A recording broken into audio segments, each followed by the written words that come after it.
that out into the world. Let's get everyone in here, shall we?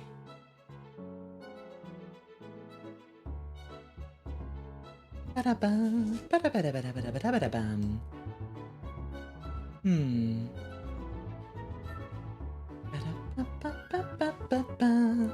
Hello, Aku! Congrats on first for the 33rd that's hard to say. 33rd time. Good lord. Eternal, welcome in. Hi, Destructor Maniac. Hi, Proto.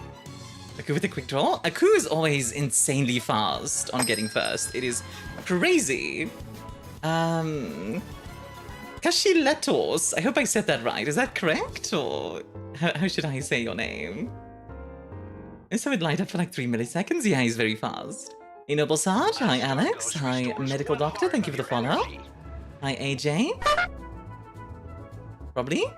Do you prefer if I call you something else, Do you prefer if I call you Cash or something? Oku. Hello. Thank you for the bitties. Hello, Goddess of the Stars. You sound so beautiful today. How are you doing? I'm doing good. I'm really excited, actually. I think it's going to be a lot of fun. Cashy's fine. Cashy it is. The mobile app betrays me. Yeah, the mobile app on Twitch, I don't understand why it's so bad. like, you would think they have Amazon money. They can just make it good. Sorry for the ads, by the way. We'll be done in 3 minutes, and then we'll get started properly. And then we'll get Johnny Darkness here on as well. Hello, Dragvar. Welcome in. Hello, Gunter. Hello, Strontian. Hello, fake internet name.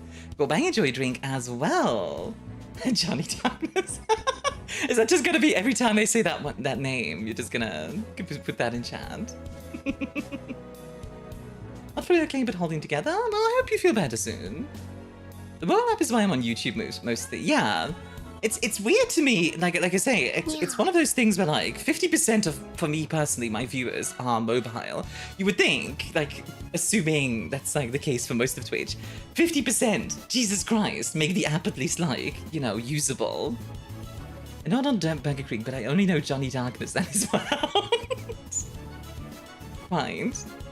Came back from doing an important thing and it was a success this time. Hey, good to hear, Uber. Welcome in. My 2 favorite goobers talk about my favorite TTRPG. Hell yeah, hell yeah. Hi, Crazy Hatter. You would think with Amazon money never guaranteed quality. This is true. That's true.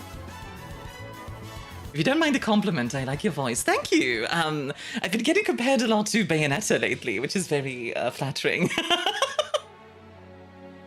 Hi, Uber. Thank you for the 25 stream streak. Ad should be done in 90 seconds, and then we'll get started properly. Tito says, make sure to call him Liam Chinese Son.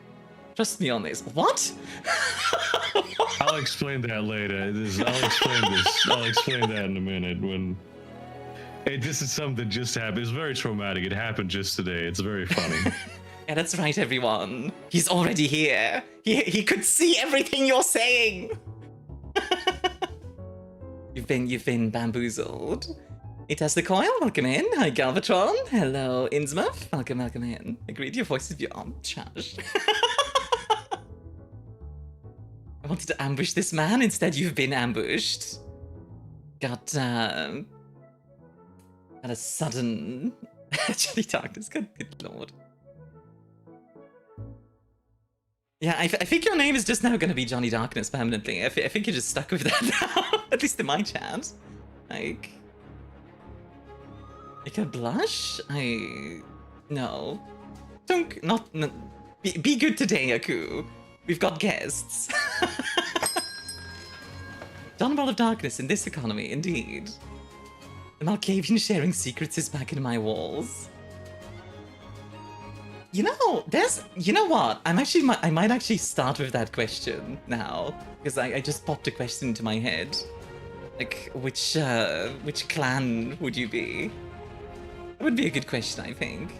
Anyway, ads are over, so we are going to get started properly and say hi. And I'm being slid over by my program. Hello there! How are you doing today?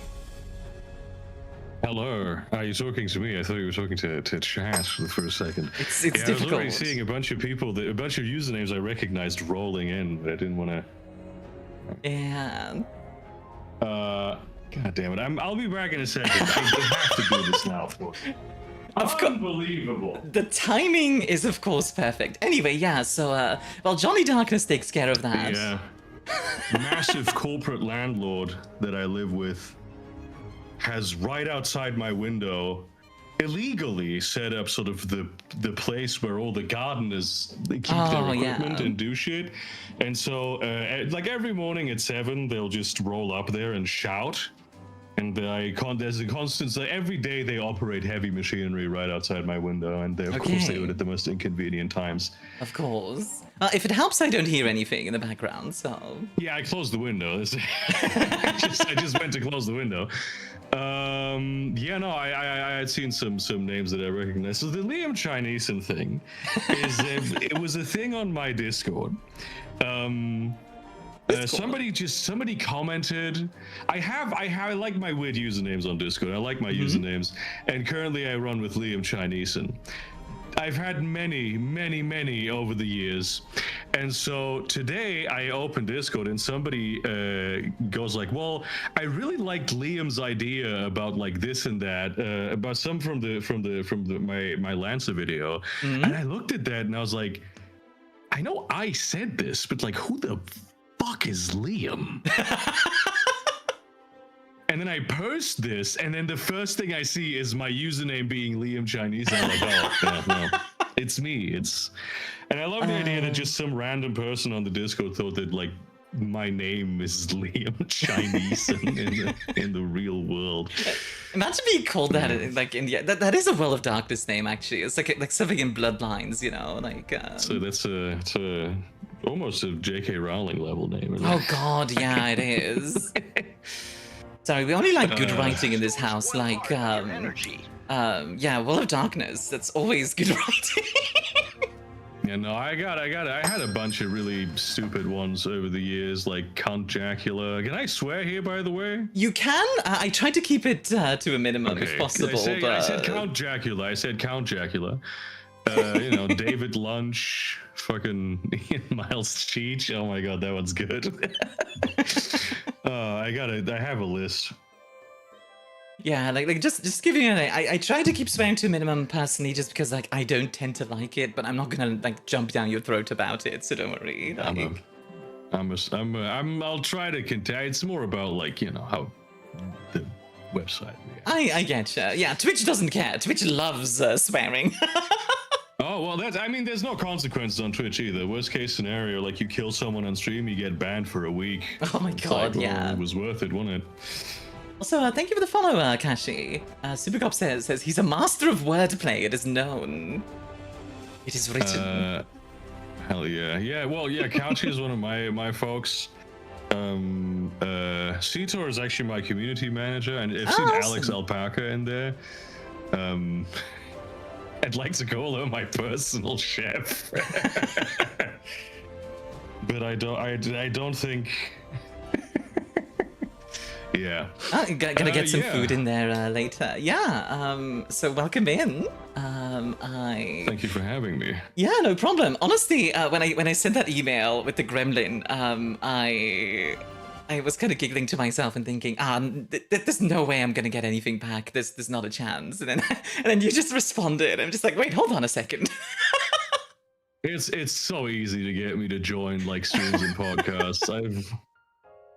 I've probably been on like some very politically problematic programs without even knowing about it, because they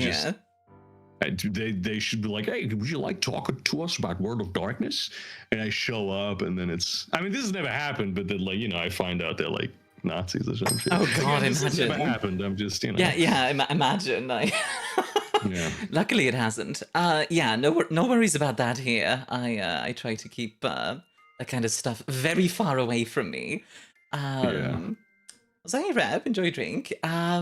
So yeah, I guess honestly, I was gonna ask first, like just like how do you get into World of Darkness and kind of like get like the base, but honestly, I kind of like how what Chad asked, with like the which clan would you be kind of thing, like in real life. I could see you being Malkavian, admittedly. I'd like to believe, I would think that my artistry, my passion for art, and my willingness to suffer for art and my love for humanity as well would sort of make the Toreador most predisposed to me. Whenever I do like a clan personality test, it tends to be Toreador what comes out. But every once in a while, I will also get like Ventru or Malkavian. Sometimes I do get Malkavian on occasion. And I think maybe my main opposition to like being Malkavian as the clan I would be is just because it's like, I don't want to be defined by my mental illness, right? That's super I feel fair. like there's a certain category of people who are like, oh, because I'm such a quirky, mentally ill being, I'm gonna put Malkavian. Yeah. But at the same time, it's maybe a good opportunity to reclaim that sort of identity for yourself. Not as a good thing, because being a vampire is bad, but you know. It is. You know how it rolls. Honestly, in a way, I kind of see like 5th edition Tremere a little bit, like, you know, the Anarch Tremere kind of archetype also, because you have a certain like anti-establishment vibe, but also, you know, knowledge and like all of that kind of stuff. Possibly. I mean, I do know a lot. It would have to be an Anarch Tremere, obviously, because I don't like authority. Yeah. Maybe you're like Kevin. I have very big difficulties with authority. You're like Kevin from Under the Parenting, just Possibly, yes. That's possibly an apt comparison. I also have that kind of beard, and I do wear that hat sometimes. Yeah, there we go. Okay, we figured it out, Chad. Obscuring it right now. Oh my goodness. I recently did one of those like personality tests that they have out there, and I did I did it, and I got Ministry at the end, which I thought was very interesting. Interesting, yeah. I feel like they did kind of polish the Ministry up a little bit from being fully evil, which I appreciate for V5. I do think that's interesting, although they still are like mostly evil. But yeah, the Ministry are like the evil Toreador, basically, right? That's the corruption, and it is a barkeeper kind of clan, you know. It's a barkeeper kind of clan. It is. Admittedly, like when I was reading 6th edition, I was having a moment because of the corruption thing that they added, and I was like, they wrote this with one hand. Like, it was actually kind of crazy. Yeah, you told me about that. I don't know. I mean, I obviously sort of like the whole of like sensuality and sort of like secret corruptive sexuality is a common trope, is a theme for the vampire. But you know, it's they put that in there, and they took the humanity out. Admittedly, like you know, the basis of the community has always been a bit kinky. So yeah, it's kind of understandable. Yeah, a lot of vampire people are pretty kinky. It's and there's nothing wrong with that. It's just not some that appeals to me personally. Bucks asks like, who am I talking to? This is Burger Creek. He does a lot of YouTube videos, Well of Darkness, but also other role-playing games, like the Chainsaw Tree thing was kind of interesting. I don't quite remember. Wild Sea. Yeah, that's the one. I thought that was really interesting. Yeah. I need to read up more on that setting, because I thought the concept was really neat. Actually, I'm going to be playing that tomorrow as a player. Okay. Very rare for me to actually get to play the systems that I run. Are you a forever DM or for a GM? Or it's also I know enough people who run games, but I run very particular systems. I run very exotic systems. Every week I'm like the for the second time now in my life, I'm the chairman of this like big pen and paper role playing organization at my university. We get like 30 to 50 people who show up every week. Oh, dang, okay. A lot of them come there to play Magic the Gathering, to be fair.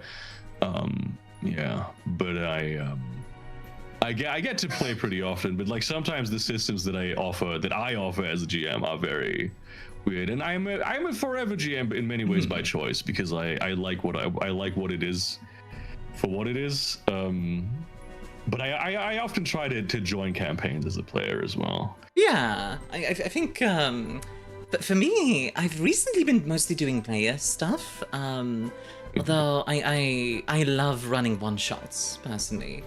There's something about That's them. mostly what I end up doing as well, yeah. Yeah. Eddie, I'm not gonna make him do 6-7. You don't have. I'll do 6-7. You can't probably this later. 6-7. Look at this. Dang it! I swear. I love doing 6-7 because it upsets people. Yeah, honestly, fair. Hello, Tim Poltney, welcome in, and hi, Ib, also welcome in. 2 weeks ago, I ran a Kindred of the East one-shot, actually. Oh, that's cool. In Bangkok. Yeah, it was nice. Yeah, honestly, having like watched your video on the Hungry Dead and like read the fan supplement, it helped a lot to kind of redeem the Quaijin in my eyes. Yeah, it's, you know, I think sometimes that the racism of the original books is a little overplayed. I think, personally, I think that's a big part of that is from Bloodlines, because a lot of people encounter the Hungry Dead the first time in Bloodlines, and Bloodlines is very South Park in its humor, in my opinion, where like they're kind of like, oh, we're gonna make fun of everyone. Yeah, it's a bit over the top in Bloodlines. Yeah. Although I do think this is like a very deep level of like recursive postmodern post-colonial analysis. But I think that sometimes when when Asian stuff is portrayed very ostentatiously, right, when it's very maximalist, I think that there are some people who experience an insecurity about it. Like not being able to measure up, sort of thing. Asians, because like currently the sort of Western ideal of aesthetic is very minimalist, and sort of to portray it as a non-Western, the way that a non-Western thing is portrayed, it might activate a sort of insecurity as to not be like, not being accepted enough. But to be completely honest with you, I think the fucking Western minimalist stuff is not good. It's postmodern. It's a sign of corruption. It's a sign of sign of the worm. It's Nephandic. The fucking glass towers. They're Nephandic. I'm a huge fan of like nice architecture. Like I used to live in Brussels, and Brussels has a lot of very lovely architecture that also has its own issues, of course, because colonialism. But like a lot of those buildings are from like the 18th and 19th century, and are these gorgeous like Greek-inspired or Gothic-inspired palaces. And I'm really happy that Belgium decided to keep that stuff around, because I mean, in fairness, yeah, like despite the origins, it's good to have that stuff, I think, still, like, a building is a building, it's a historical artifact, and if the building looks nice, I mean, mostly why Europeans have, I mean, a lot, especially like in Germany, a lot of the old buildings, we don't have them anymore because of the war, not because we decided to tear them down. I'm not even like I'm on the record as someone who kind of likes brutalism. Yeah. But there's a way to do it that's good. And there's a lot of ways to do it that's bad. It's mostly the sort of like this, like the glass, even the sort of like glass towers look nice. It's just the ubiquitous of them. I think it's sort of it is neo-colonialism done not by any individual nation, but by Western capital. I think in general, in that regard, it's more about like in the same way that you can have like a good game with like terrible graphics, sort of thing. Like, well, I say it in the wrong way. What I mean is like you could have a specific graphic style in a game. It's all about how you apply it and how it works.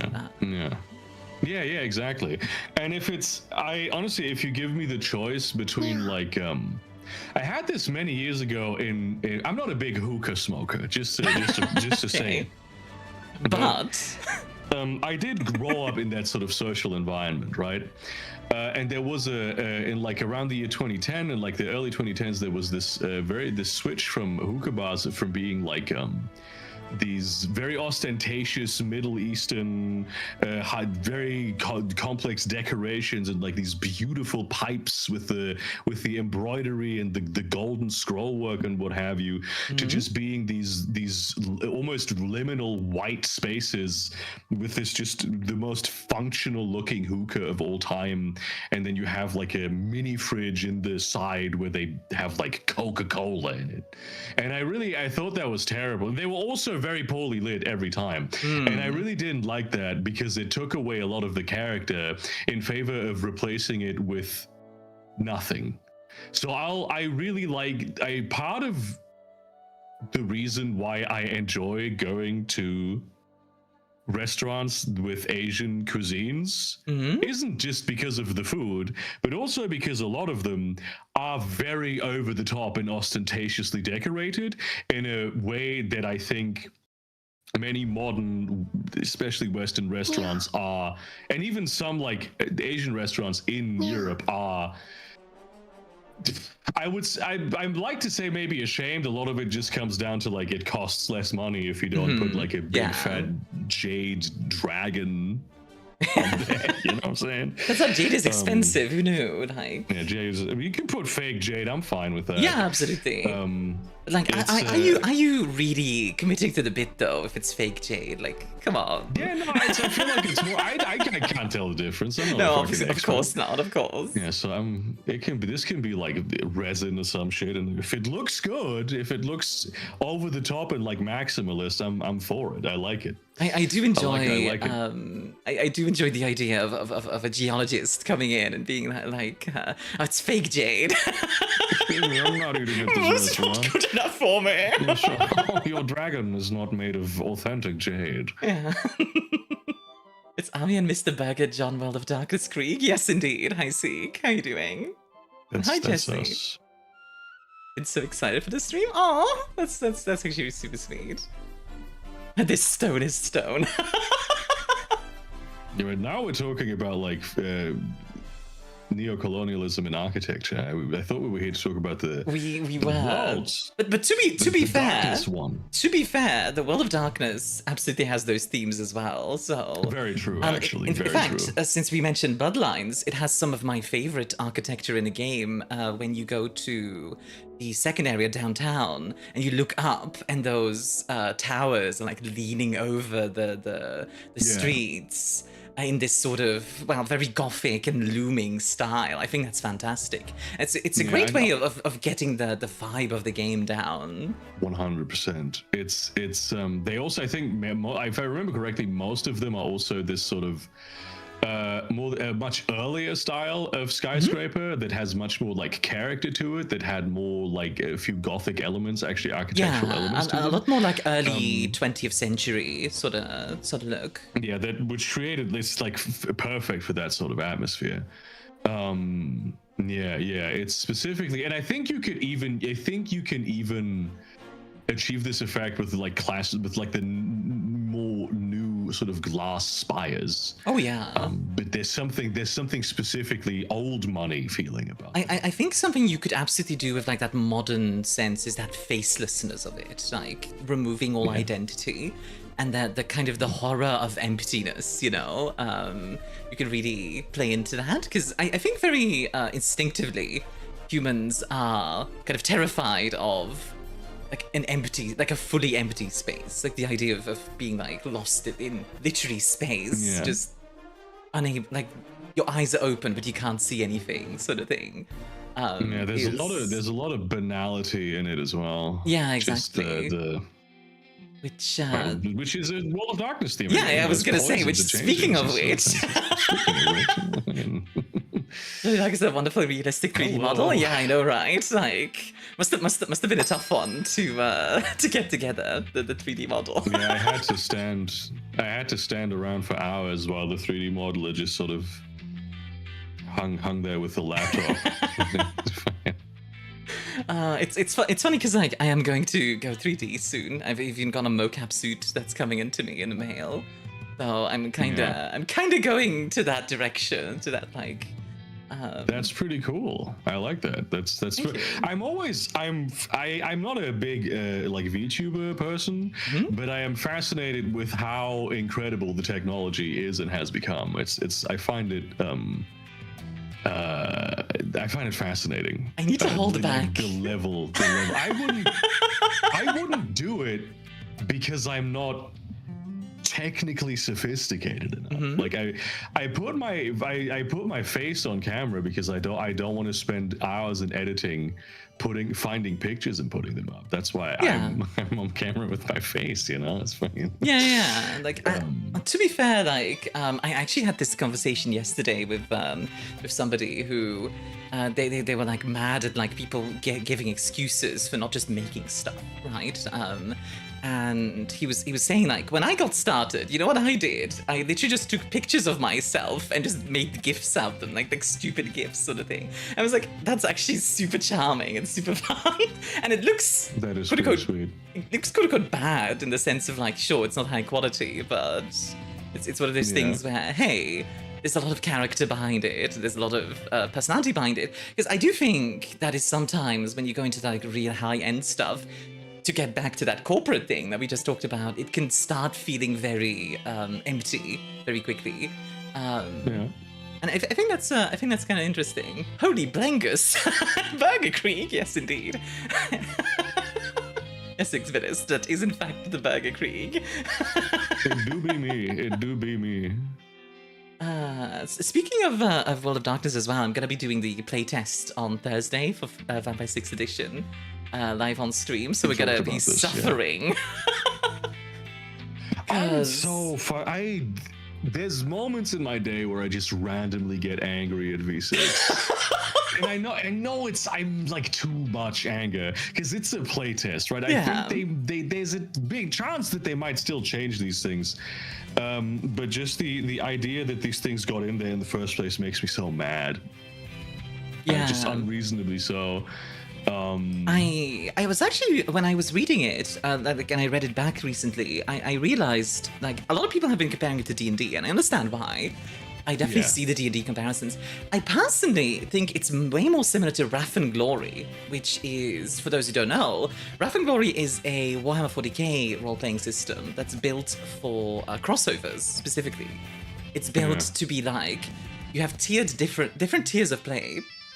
So let's say like, a Space Marine is tier 3, but hey, I really want to play an Imperial Guardsman. Oh, we could just tier up your Guardsman to be like a really badass Guardsman, and now you can play with the Space Marine, which for 40k works perfectly. But what I was thinking is, if they do something similar, in 6th edition, I could see them being like, oh, I want to have a party of like a vampire, a werewolf, and all this other stuff, just working together. Does that work with the lore? You know. That's the problem with it, I think. And also, I would like to mention that I don't even think that the design is particularly reminiscent of D&D. I think it's reminiscent of the sorts of games that are currently coming out that are trying to sort of hit D&D where it hurts and trying to take away the audience. And so, because they have like game systems that are supposed to represent the way that D&D is often actually played, or to create systems that are better. Like, I think actually V6 is a lot like Daggerheart. And like this sort of creates a D&Dification specifically of the World of Darkness, because D&D players need to be sort of onboarded with things that, like, this is a certain what these people certainly seem to believe, with mechanics that they might more clearly recognize, as opposed to just sort of vague the vague there are rules in reality type things that we have in World of Darkness. Yeah. And the crossover thing also, it annoys the hell out of me, because you're not supposed to do crossovers in World of Darkness. No. You can do it. It is possible, but the game isn't, these game lines are not really meant for that. It should be something that it shouldn't be the standard thing. And I fear even to a certain extent that they're trying to turn that into the standard type of thing. They're trying to make it easy because D&D players are used to there being a huge amount of options, because D&D players are uncreative and stupid, and I think that the interesting thing about their character is their ethnicity and their class. I am scathing. Good lord! I don't actually believe this, but I'm so judgmental Scathing. about this. I am extremely judgmental about this. I am unreasonably judgmental about this. I probably wouldn't go that far myself, but if someone did go that far, by the way, I would be like, well, I mean, not all of the D&D players are like that, but I will say this. Yeah. Like, It's funny because, like, on the one hand, I do still play D&D. I play like quite a bit of 5th edition just because 5th edition is very popular. So if you want to get new people into role playing, chances are they're gonna want to play D&D. Not to say that's always the case. I have absolutely had people be like, "Oh, I would love to try World of Darkness," or "I'd love to try Lancer." Lancer especially seems to be a really good kind of lightning rod for new players, almost. I mean, it is based off D&D 4. Someone in your chat actually did just say, Era Yergi did just say, since most of them think fighter is boring, and that is absolutely what I mean, right? I like playing the fighter class because people think it's boring, and I'll make interesting. Now, I haven't played D&D in a long time, and I don't like playing D&D, but it's always been my favorite class specifically for this reason, because like it doesn't have to be, it's not the mechanics that make your character interesting, especially not in a game like D&D where the mechanics are not really good to make a character interesting, right? There are games where that is the case, but it's not like the superficial identifiers, the categories, the labels that the character carries that make the character interesting. A necromancer hidden in my mind. You can play a cleric necromancer in D&D. You can do that. You can absolutely do that. I've run a necromancer cleric. To kind of build up on that, like with the fighter boring, human boring kind of thing. I do think that a lot of that comes down to, like you say, like D&D has very bad systems for making a character an actual character, and not just like a ball of stats.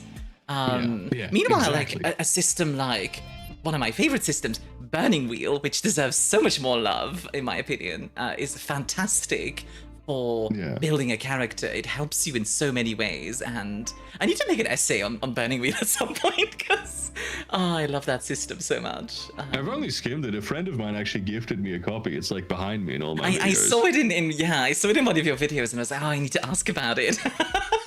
I'm not an expert. No, this was like I was running a game at a friend's place, a game of Metro Escape, and I was just, after the game was over, we went to his bedroom / music studio, and talked about and I saw it. It's like, damn, I've heard many good things about Burning Wheel, but I've never actually read it. And he just gave me the book. I was like, I have a second one. That's really sweet. Yeah. Yeah, I think in general, like I love a system that encourages you to have character, whether that's like a fantasy or like we're going more into like World of Darkness, of course. But World of Darkness, obviously, it is the storytelling system, I would say. Not to say you can't in tell good stories in D&D or in Shadowrun or whatever, but but it's good at it. Yeah, absolutely, and I think that's one of those things that where especially Vampire, I find has got such a strong identity that it helps a lot of new players as well, like really get that sort of the correct vibe. I don't know if that makes sense what I'm trying to say. Yeah, I mean, there is the easy factor of it being like the real world, and so you can it's easy to get grounded in it.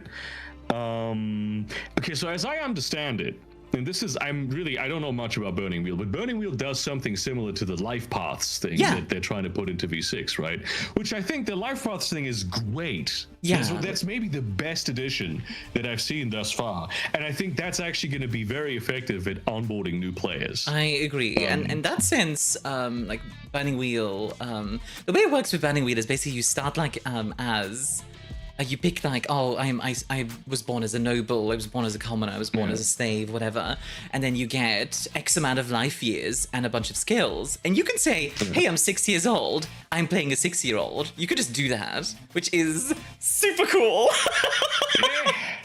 If you wanna play a 6-year-old, you can, but then you can keep going and get more and more life paths, which could be like, oh, I became a tailor's apprentice, and then eventually you can, you know, become like a tailor mastery, or like maybe you were caught stealing, now you're a thief, and like you instantly have like a bunch of character to play with. Also, hi Clint, welcome in. I didn't say hi to you yet. I've tried doing stuff like this, onboarding people to some of my own settings that I've not really published in any way. One of which, and that I really write in more than anything. But one of those is like a very far into the future sci-fi thing. Which I describe as like a post-scarcity, post-apocalypse. Okay. And I find that life paths useful to... I find that life paths, they're even sort of necessary, but the kind of things you can choose in those, like, oh yeah, I used to be a wanderer in a giant snail that lives on Venus and crawls across the reality bubbles that are on the surface of Venus, and connects with its shell to the upper layers of the atmosphere, and there's like elevators in it, and that's where I'm from. And it's like, that doesn't... It's maybe a bit too crazy, you know. It's maybe a bit too wild. I mean, but I honestly think many more systems should have life paths. Frankly, I would love to roleplay like that. Frankly, I would love to roleplay in a Dali painting. You know, like that's the absurdist thing. A lot of the setting is just that. Yeah, I think that sounds great. I think that sounds really cool. I think so. I'm a big fan of grounded roleplay. I'm a big fan of grounded stories. I'm a huge fan of The Expanse, for example, where like obviously The Expanse is for those who don't know, it's like pretty hard sci-fi overall. Yeah. It follows like a like pretty realistic overall path for humanity, and like the combat is very focused on realness, etc. But on the other hand, I think sometimes it's very fun to just be like, hey, I'm flying my my pirate ship through space, and I'm gonna like avoid a supernova by I don't know, blasting it with my cannons or something. Yeah, something like that. It's very pulpy, and I do also love The Expanse. I'm a huge The Expanse fan. Hey, nice. Oh yeah, Sitor is mentioning that speaking of things that I have published, I did publish a novel. That's true. That's absolutely. True. People should check that out. I don't know if you have a link or something. It's called Harm's Place. If you put it into Google, I think you'll come out in. I hope I'm typing your name correctly. I think that's correct. That is actually correct. Yeah, that's rare that people actually do that. That is a Western. That's a space. It's a for you sci-fi Western, not a space Western. There's no space in that novel. Yeah, that's fair. I'm actually working on my own novel as well for Apocalyptica in Machina, which is it's post-apocalyptic Dyson Sphere is the kind of thing, and I introduced it to chat as a Mad Max Spider Max, which. Okay, I like that. Which that seems to be the reaction so far. So I think I've got something there. That's a nice premise. Yeah, I mean, obviously the difficult thing is always to transform the good premise into a great book. That can be the difficult part of it. Sometimes I find I'll have like a really good idea, and then it's actually very difficult to write it. You know, sorry, my chat has decided I look like this now. Okay, is this a thing that they can they can use vicissitude on you? Pretty much, yeah. They can just transform me if they like. Hi Lemuli, by the way. How you doing? Welcome in. Lemuli's a friend of mine as well, and much too obsessed with Alan Wake. Hi Army and flesh person. Jesus Christ. I am one of those, actually. I am a flesh person. My soul is too radiant. There's a term in the VTuber community, flesh tuber, and I despise it because It does sound pretty vile. It's funny though. I like it. It's one of those things where it's like, why are we calling people just flesh? I suppose it's like Dracula, you know, like the what is it? What is a man? A miserable pile of secrets. That whole thing. Real. Are we allowed to bite the flesh person? Jesus Christ. I will defend myself. It's you should be warned. Gonna put you all in the box, Jesus Christ. Sorry, that's my community. Just like the insanity coming out. Honestly, I don't know if you've been to my Discord server, but it's. I haven't yet. I'll need to.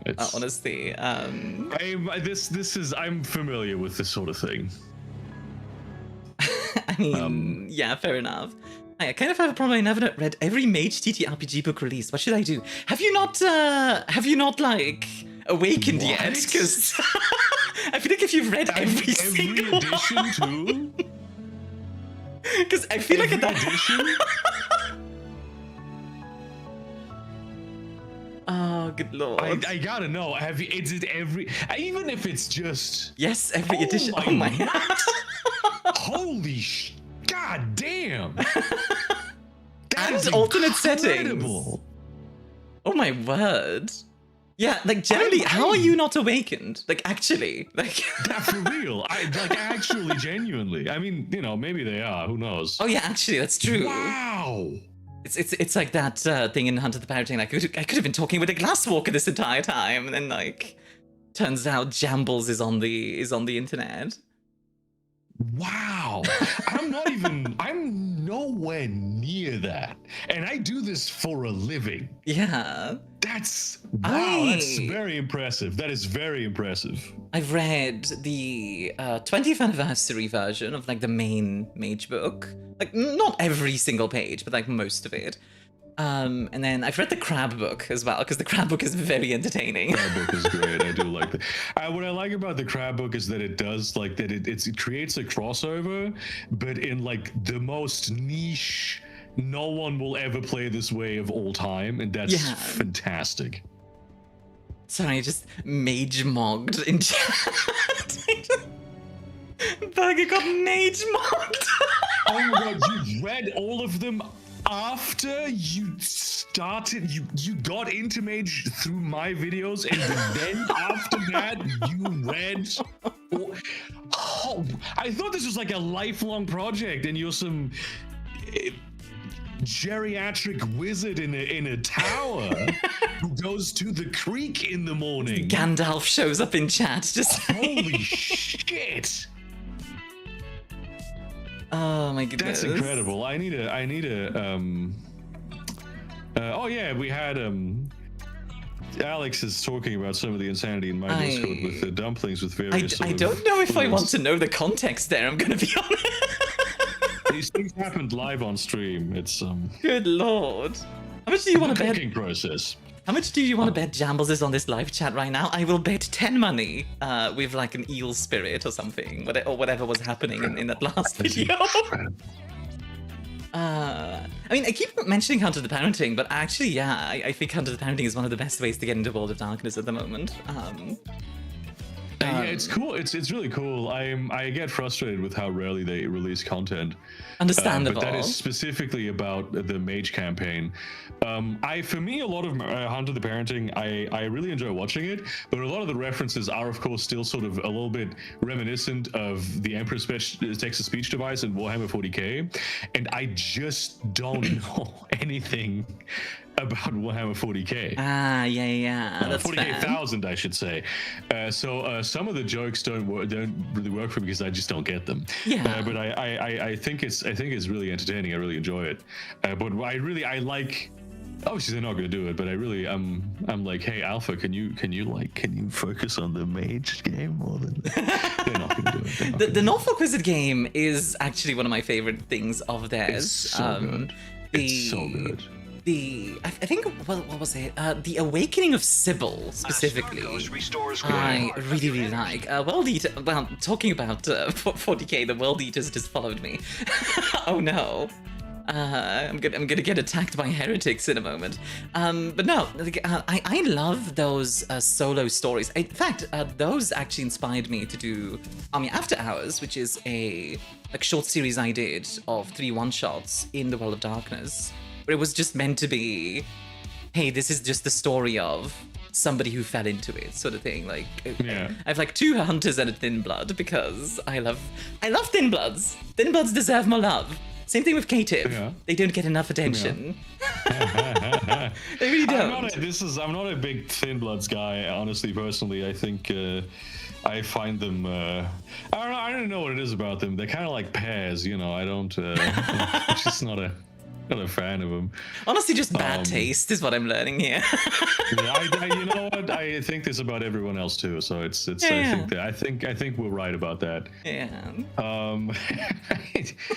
You know, I really liked. For me, it was Bill's Awakening that really got me because I love the whole alien thing. I'm a huge fan of like that's such a nice approach to be like a Roswell aliens guy as a mage. It kind of rules. Yeah. It kind of rules. Chat, stop thirsting over Johnny Darkness, please. I just see Johnny kind of has a daddy voice. Thank you for saying that. I'm a lesbian. I am down. God damn. There's a false apples in my mind. False apple. A false apple sounds like something what the devil would find, like invent. Like Satan is like, I have created the false apple. It's the pears or the pears. Yeah. The devil's apples. Oh god, I'm being obliterated. It's just the texture. A puppet. What is this sound? Sorry, that's so first of all, that's a sub alert. Second of all, that's from Beyond Good and Evil. It's a pretty old game by now, but I adore that game, which is why it's my sub alert. I am aware of Beyond Good and Evil. I've never played it, but I have I have a huge like library of hour-long ambiences on my computer, and a lot of them are from Beyond Good and Evil. Yeah, Beyond Good and Evil is it shaped a lot of me as a kid, I think. It is fantastic. Yeah.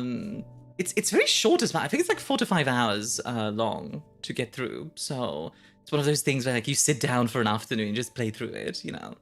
And hi Puppet, thank you for the 14 months of sub. You give Jade? That's true, the main character is called Jade in that one. It's all coming back. See, this is what it is, chat. We've actually all planned this in advance. We're like like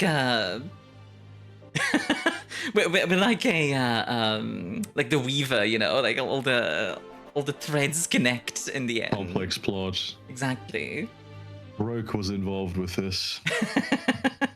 Somebody did ask me recently, like, would you consider yourself more Weaver-aligned or more like Wild-aligned or even Worm-aligned? I was like, I hope I'm not Worm-aligned. Yeah, that would suck. That would suck. Oh, dang it, I'd like to think I'm Wild-aligned more than Weaver-aligned. Sorry, I left some of the redeems on, and Lemuri has decided to abuse them. I mean, go ahead. I don't apologize to me. It's your channel. I'm a guest here. Oh dear, oh dear. I all your morning streams like this. Pretty much, yes. Like most of the time, I don't have other people on, but they are about this chaotic. Honestly, they really are. Yeah. Yeah. I hope I'm not worm aligned, because. Yeah. No, like, we wouldn't want to be sort of Nefandi, would we? The original worm, like pre-corruption, maybe would be kind of interesting. I disagree with death, so I think it's not necessary. I disagree with it. So like metaphysically, I wouldn't. Yeah. That's fair. I think, you know, speaking of death is such an interesting thing to me. I think a lot about death, way too much actually. Maybe like unhealthily. Death too, but it ain't good. Yeah, I don't think it's healthy. I mean, speaking of death though, so Rave the Oblivion, right? Yes. A game line that I really want to play, but I would also not recommend to 99% of people, I feel like, because it seems like depression simulator.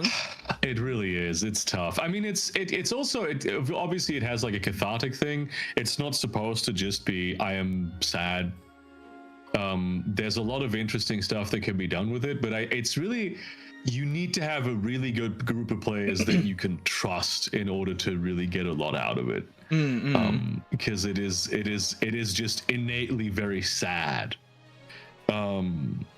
That being said, I do find that wraiths add a lot to other game lines, right? Oh yeah. Wraiths are the main game line that vampire can intersect with. Usually when there's a plot in vampire that involves another game line, it's going to be ghosts, right? Yeah, wraith or maybe werewolf. I see werewolf pretty commonly. In fact, like Bloodlines has both of these. So. Werewolf tends to really increase the lethality very quickly, so I feel like a lot of people might try to stay away from that. But the werewolf is also up there, and I think that's very interesting. I like the world of Wraith conceptually, and if I do ever, I'm always passively at university. To go to courses and learn stuff when I have the time, and I would in whatever 10-20 years when I actually finish if I do actually finish my bachelor's, because I go there for education. It's good to have that as part of my work. I might, if possible, write about the fictional geographies of forgetting that create the world of Wraith. Right, because the geography of Wraith is defined by memory. Yeah, and it's sort of an abstract topological sewer geography. It's a fantastic concept, and it's something I've been toying with as well. In Apocalyptica and Mike and I have a sort of magic.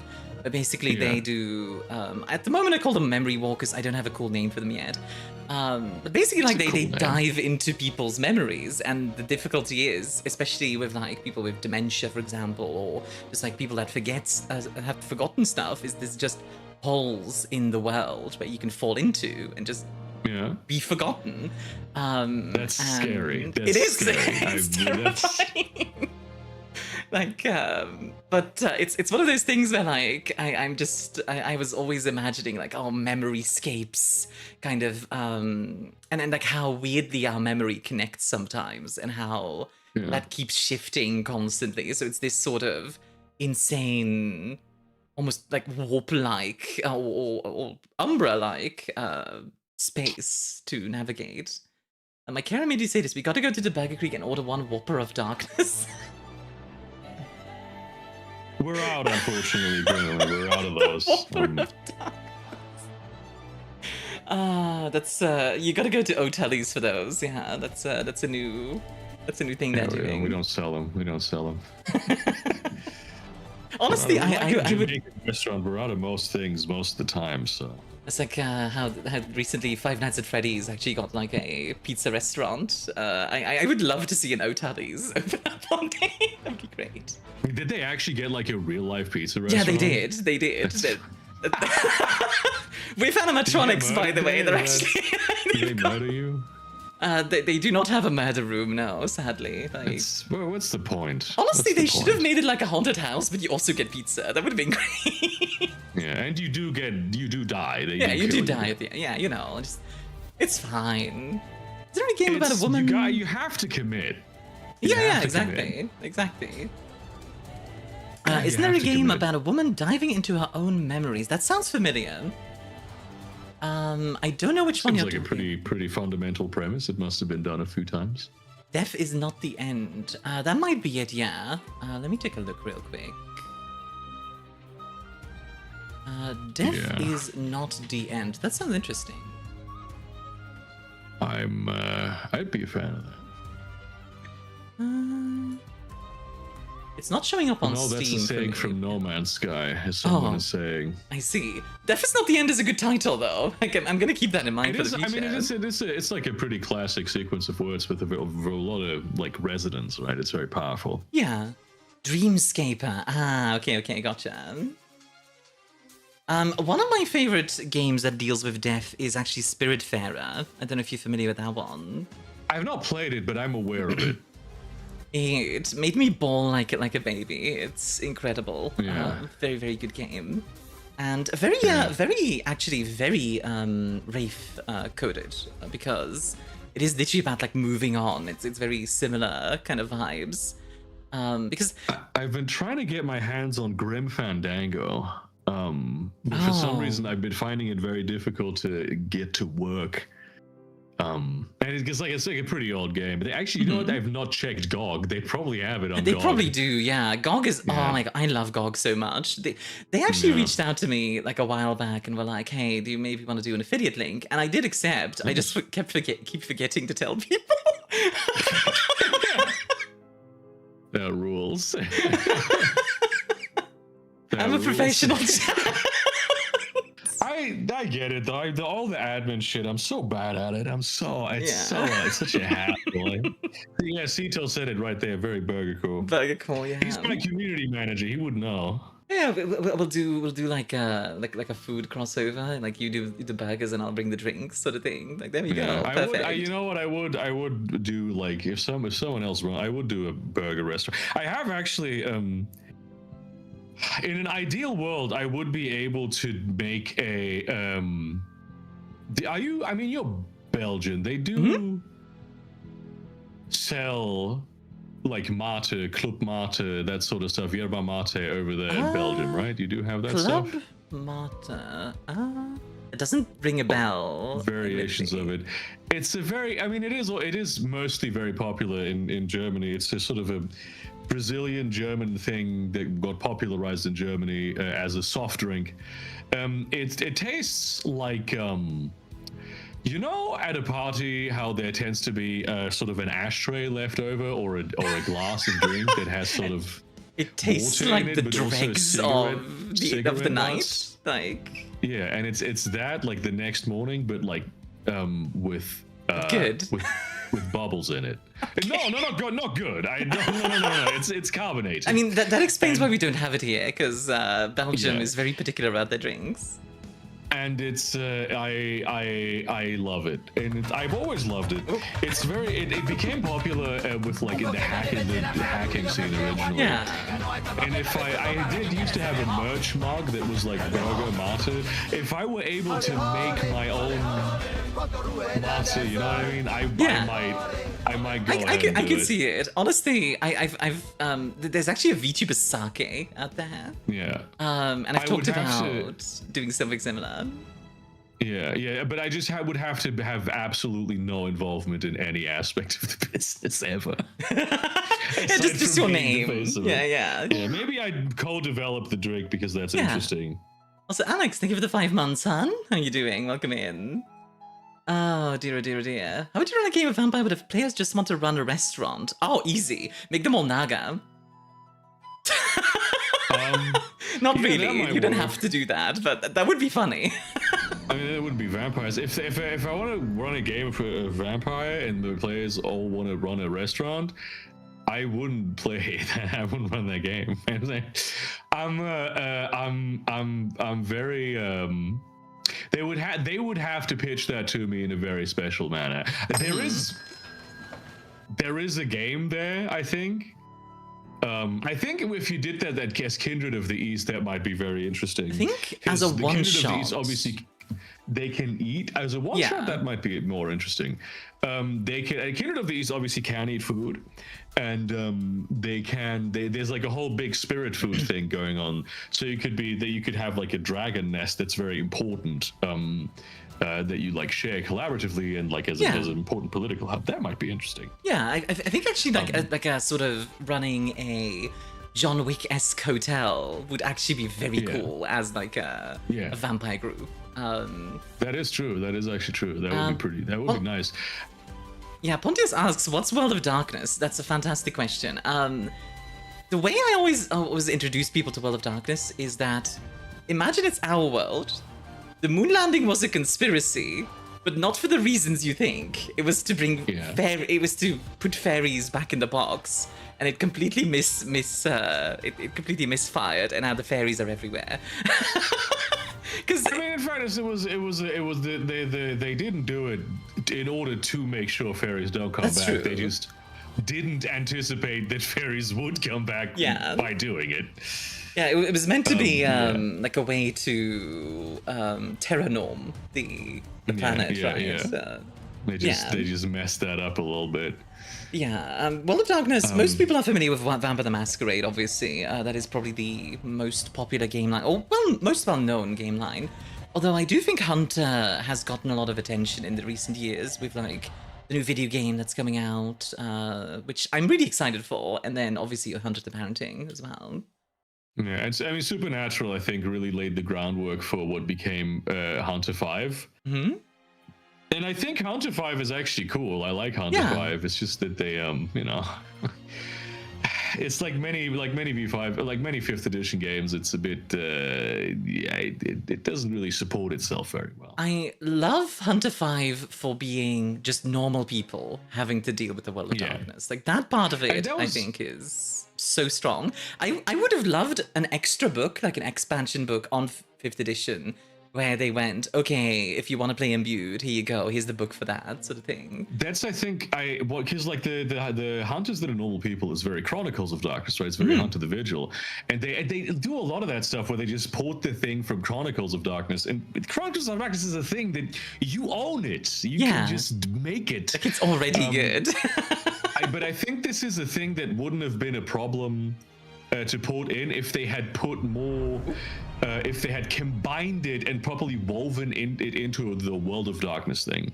So, because like they should have already in the core book for Hunter 5th edition, they should have put a lot of like, this is how you model traditional Imbued. They should have put Imbued in there from the very beginning, as opposed to like vaguely alluding to the possibility of maybe something like them existing. Yeah. And I think V5 also had this issue. They took a lot of very good systems from Vampire the Requiem, but then they also took a lot of the restrictions from them and imposed restrictions that weren't really supposed to be there. And I think they were trying to go for a more streamlined style of play, but because of like the game switching publishers so many times, or like not even publishers but studios, that really it became a lot less streamlined than the much more open for interpretation V20. I pontificate? Welcome in. The pontificate showed up, just literally the Pope. Imagine that, like the Pope just shows up in your chat, like. What's up? I think I'd have a moment. I was told by my girlfriend that President Macron from France has watched my stream before because she knows him. So that's Okay, you're gonna have to explain that one to me. Okay, so how do I explain this? My girlfriend Gwen works as a CFO for a bank. She used to work in the same office where he worked back in his pre-president days. So they know each other still, and they still talk even now. Yeah. And turns out Macron is actually a weeb. He loves One Piece. He loves like a lot of anime stuff. So my girlfriend went, hey, my girlfriend is a VTuber. You should check her out. I'm dying. Oh my, what? That is incredible. Holy shit. That's, wow. Yeah. Wow. I love the idea that Macron is into VTubers. I'm right? It's great. It's amazing. That's amazing. I love chat came here for World of Darkness and they got flashbanged by real life. Wow. Incredible, especially Macron of all people, the radical centrist Macron, the king of neoliberalism. The king. Wow. I'm gonna. Wow. I need a moment to like digest this. Macron might join us here at some point. He might already be here, for all we know, right? Like, oh, goddamn. Now, to be fair, this was a little bit ago now. This was like probably 6 months ago that I was informed about this. Maybe a bit longer even, but yeah. Do I have to restrain myself politically, or can I just on the off chance that he's there? Depends on what you want to say, I feel like. Listen, Just don't call for revolution. Centrism The is French wrong. are already doing that. Centrism is wrong. You could be the greatest ruler France has ever seen if you only embrace progressive values. Don't listen to the advisors. Don't frankly listen to the people who work at banks. Unless they send you VTuber links and anime stuff. That's cool. I love the idea of Emmanuel Macron showing up to my stream to relax, and he gets you in his face, just like... It just changes his worldview just completely. You are enabling the Nefandi to take over of the world through the inertia of centrism that makes it that increases the financialization of the systems of the world, which will make it impossible for you and your nation to do anything great ever again. And you have so much potential.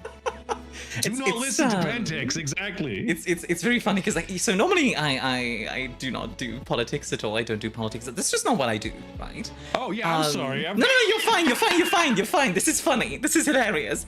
Honestly, this is 10 out of 10. Like it works here. Like I'm fine with this because I think it's hilarious. Yeah. I personally don't think I am very well equipped to deal with like, all right, so here's this new form of government we're doing, like that kind of stuff. Like I know I'm very, very bad at that sort of thing. Damn. If Macron sort of gets into World of Darkness, we'll know why. That would rule so much. You know what? I mean, so my girlfriend does also roleplay. She mostly does Shadowrun though, so yeah. That's a very someone who works at a bank game to run. it is, isn't it? Especially because she does heists at bank, like into Shadowrun bank. So you know, like that rules. That rules. I mean, write what you know, right? Yeah, exactly. And like, it's Emmanuel, if you need an experience GM, I know a guy. New Shadowrun lore then. Yeah, when do we get the scoop on Big D? And not the one from Hunter the Parenting, the one from Shadowrun. Yeah, I mean, I do have the scoop on Big D. I'm just not telling anyone. That's secret. That's secret. Yeah, people are asking me when next Shadowrun lore. Listen, I was gonna do it this year, but things happened. Okay. I mean, Shadowrun. I'm actually making a video on Shadowrun. So hey, if you guys want to sub, it's pretty great. It's pretty great. I've been burned out on Cyberpunk for a while because it's so. I feel it's so bleak. To me, Cyberpunk feels very. So bleak. To me, Cyberpunk feels very stuck in the 80s in a lot of ways at the moment. Yeah, it feels also I understand. I think Cyberpunk is valuable as a literary thing, and it's interesting. But what bothers me about it is that it tends to offer no solutions. And I don't think it has to as a genre, right? I don't think it's necessary for it to do that. I still think it's an interesting exploration of like the modalities of capitalism. Yeah. But I found that the way that many people engage with it, it comes with no engagement of the literary themes within cyberpunk as a genre. It's and aesthetics. It just creates this sort of. It's just the aesthetics. It's just the cyber, not the punk. Yeah, like. I've played a lot of Shadowrun with a lot of people, and especially like the older generations, I find who grew up when the cyberpunk genre was much more about the themes of the cyberpunk genre. I find they're just like, yeah, but I'm a winner in this system because I'm a cool Shadowrunner. I think that's often actually a bit of a problem in cyberpunk in general, where like, oh, the world is so terrible, the world is so awful, but then also they give you all the cool parts of the world, and you get to play with all the toys, and you get to have the big mansion, and blah blah blah blah. And I get why they do that, because like games have to be fun, and fun is very often tied to power fantasy, like especially in video games. Actually, there's another essay I want to do at one point where in tabletop role-playing games, the power level is often a lot lower. But if you look at something like, well, actually, Bloodlines. I keep going back to Bloodlines, but Bloodlines, by the end of the game, you are like a god, relatively speaking, which you did that in one night. Realistically, in the Kindred world, it's not happening, but Yeah. you know, like that works for a computer game specifically, which Yeah. isn't I really do a think that bad was thing fun. inherently. It's just one of those things where, like, yeah. And the thing about the thing that really what I would like to have from, because like it's a lot of people look to solutions for world problems in fiction, and I think that's okay. I don't think that's great. I think that's okay. But since Cyberpunk offers none of that, it sort of gives an impression of hopelessness, of like, this is just the future that's going to happen, and it's going to suck. As if you there's can't. nothing that can be done to avert it. It is actually one of the reasons why I do like a lot of city builder games that are focused on the future, because quite often those are a bit more positive, like Solarpunk being, for example, like a very big genre now that's coming out, especially in the city builder space. And I think it's nice because in those kind of games, it's like, hey, you have this wild area and you need to find the balance with nature as you build your city, etc., which I quite like as a concept. I think that's it makes sense for our own world as well, because yeah, we want to live in the world, we want to have like computers and cool tech stuff, but we also want to be able to live in the world. I think that like the alternative to this being sort of like this primitivist ideal of like you shouldn't have a computer and nothing good should ever happen, and you shouldn't be able to like have mangoes if you don't live in Brazil. I think that's really bad messaging, and it's also wrong. Like commerce is good, and like socialism is about commerce. I saw somebody post in chat, Cyberpunk is about sticking that they thought Cyberpunk is sticking to the man, and there is an element of that, but like in practical terms, what tends to happen in Cyberpunk games is that you become the man. You tend to be not even that you become the man, but you become a cynical tool of the left hand of the man punching the right hand of the man. Right? It's sort of you like robbing big corporations. You're usually doing it in the interest of other big corporations. And sort of you become a cynical representation that exists within the innate contradictions of capitalism, which is an interesting narrative space to explore, of course, but it doesn't offer a good vision for the future, which I think is something that we currently as a culture need. I think that's actually why I like the building part of stuff like city builders, because like Werewolf, the Apocalypse also is actually very cyberpunk in my opinion. Punk it really is. In its storytelling, where like you can't just Johnny Silverhand your way through all the problems. Like blowing up Night City might get Arasaka out of it for 10, 20 years, but then they're gonna come back eventually. You need to build something in its place. You need to kill like 1 million people. Like frankly, Cyberpunk Red as a setting is fantastic, but I despise the game itself. Like, I don't like the rules, but I love the setting. Honestly, for a Cyberpunk game, I think it's okay.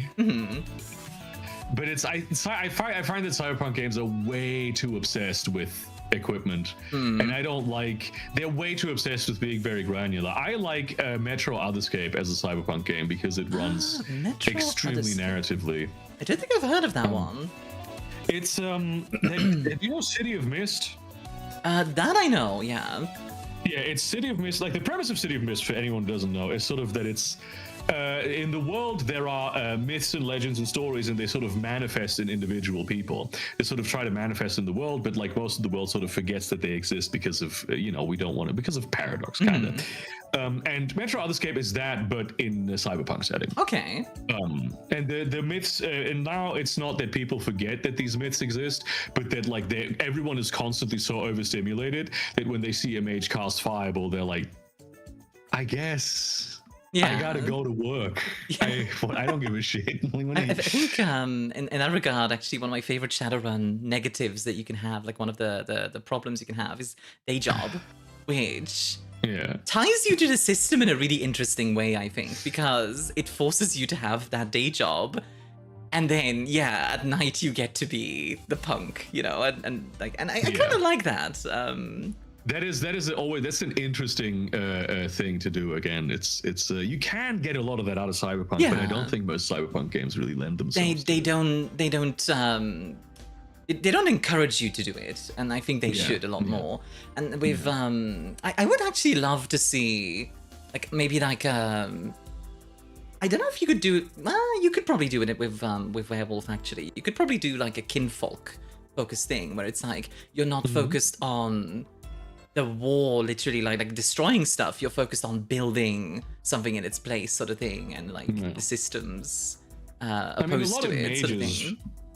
Would be doing that sort of thing. Yeah, that's true. A lot of mages. Changelings also cultivating glamour, I think is put that in there. And then you're asking Armia, but seriously, Solarpunk is the post-cyberpunk genre for real? Absu, Terranil, Sable? Yeah, absolutely. Terranil, I think, is Terranil is a very primitivist game where like you take a destroyed city and you need to like return it to nature, which I don't think is inherently a bad thing. I think that's okay. I personally prefer the idea of like the living in balance with nature sort of thing, where we get to have all the cool stuff, but we also need to be careful with how much we take. We need to be considerate of the environment without being subservient to the environment, you know, because if you are totally free, if you're just like, you know, running around in the forest, yeah, sure, but you're just gonna die at 30 and not have a good life. That's also not worth it. It's it's the thing that I think is a problem with Solarpunk a lot of the time is that there's not that much space for action. Yeah. And I think that is obviously innately in any good world, there's not going to be a lot of action, you know what I mean? No. It's like there's not going to be combat and stuff because it's bad, because fighting is bad, but like it's in a role-playing context where there's no like real big consequences, it's fun, right? Yeah. And that always, there's a bit of a trade-off there.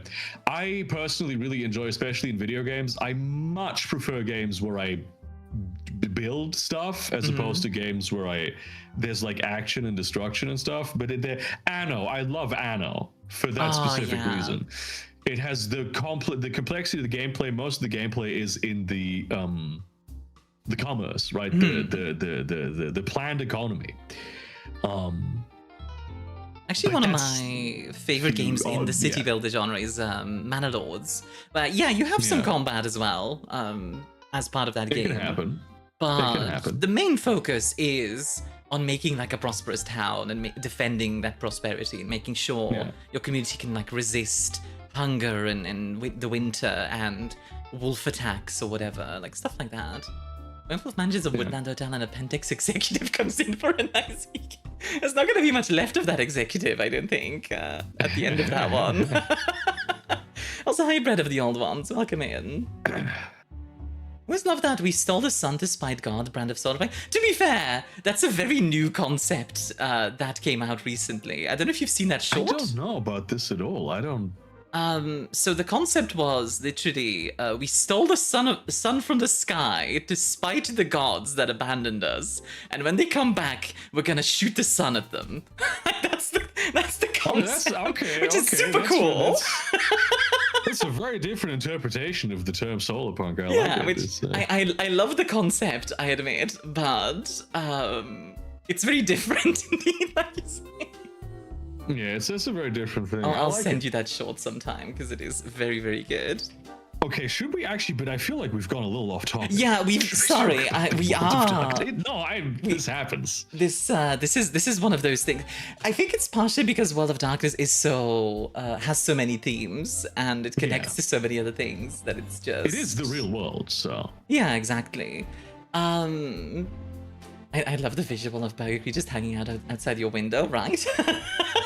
You had more questions for me. Yes, I do. I'm just gonna send you this short real quick for later, because otherwise I'm gonna forget. And then that's a good idea. I get like that. So I was actually gonna ask, like, how did you get into playing Macron? Sorry. How did you get into World of Darkness? Like, what got you started? You know what? I'm not actually sure. I've been aware of the World of Darkness since like the early 2010s, when I got really into role-playing games. I started getting into World of Darkness. I read a little bit of vampire lore back then, and I thought it was interesting, but I never really got into it. And it was during the pandemic that for no particular reason, I think somebody posted a link somewhere to the White Wolf wiki, and then I was random pandemic. A week later, yeah, you're just like, I know everything. Posted this before or after I said it, and he just knows this better than I do. But that's kind of what got me started.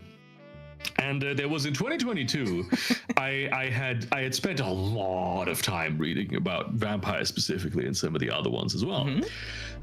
And my channel wasn't doing very well. I mean, it wasn't doing poorly, but it wasn't growing. It wasn't going anywhere, and I was a bit depressed over it.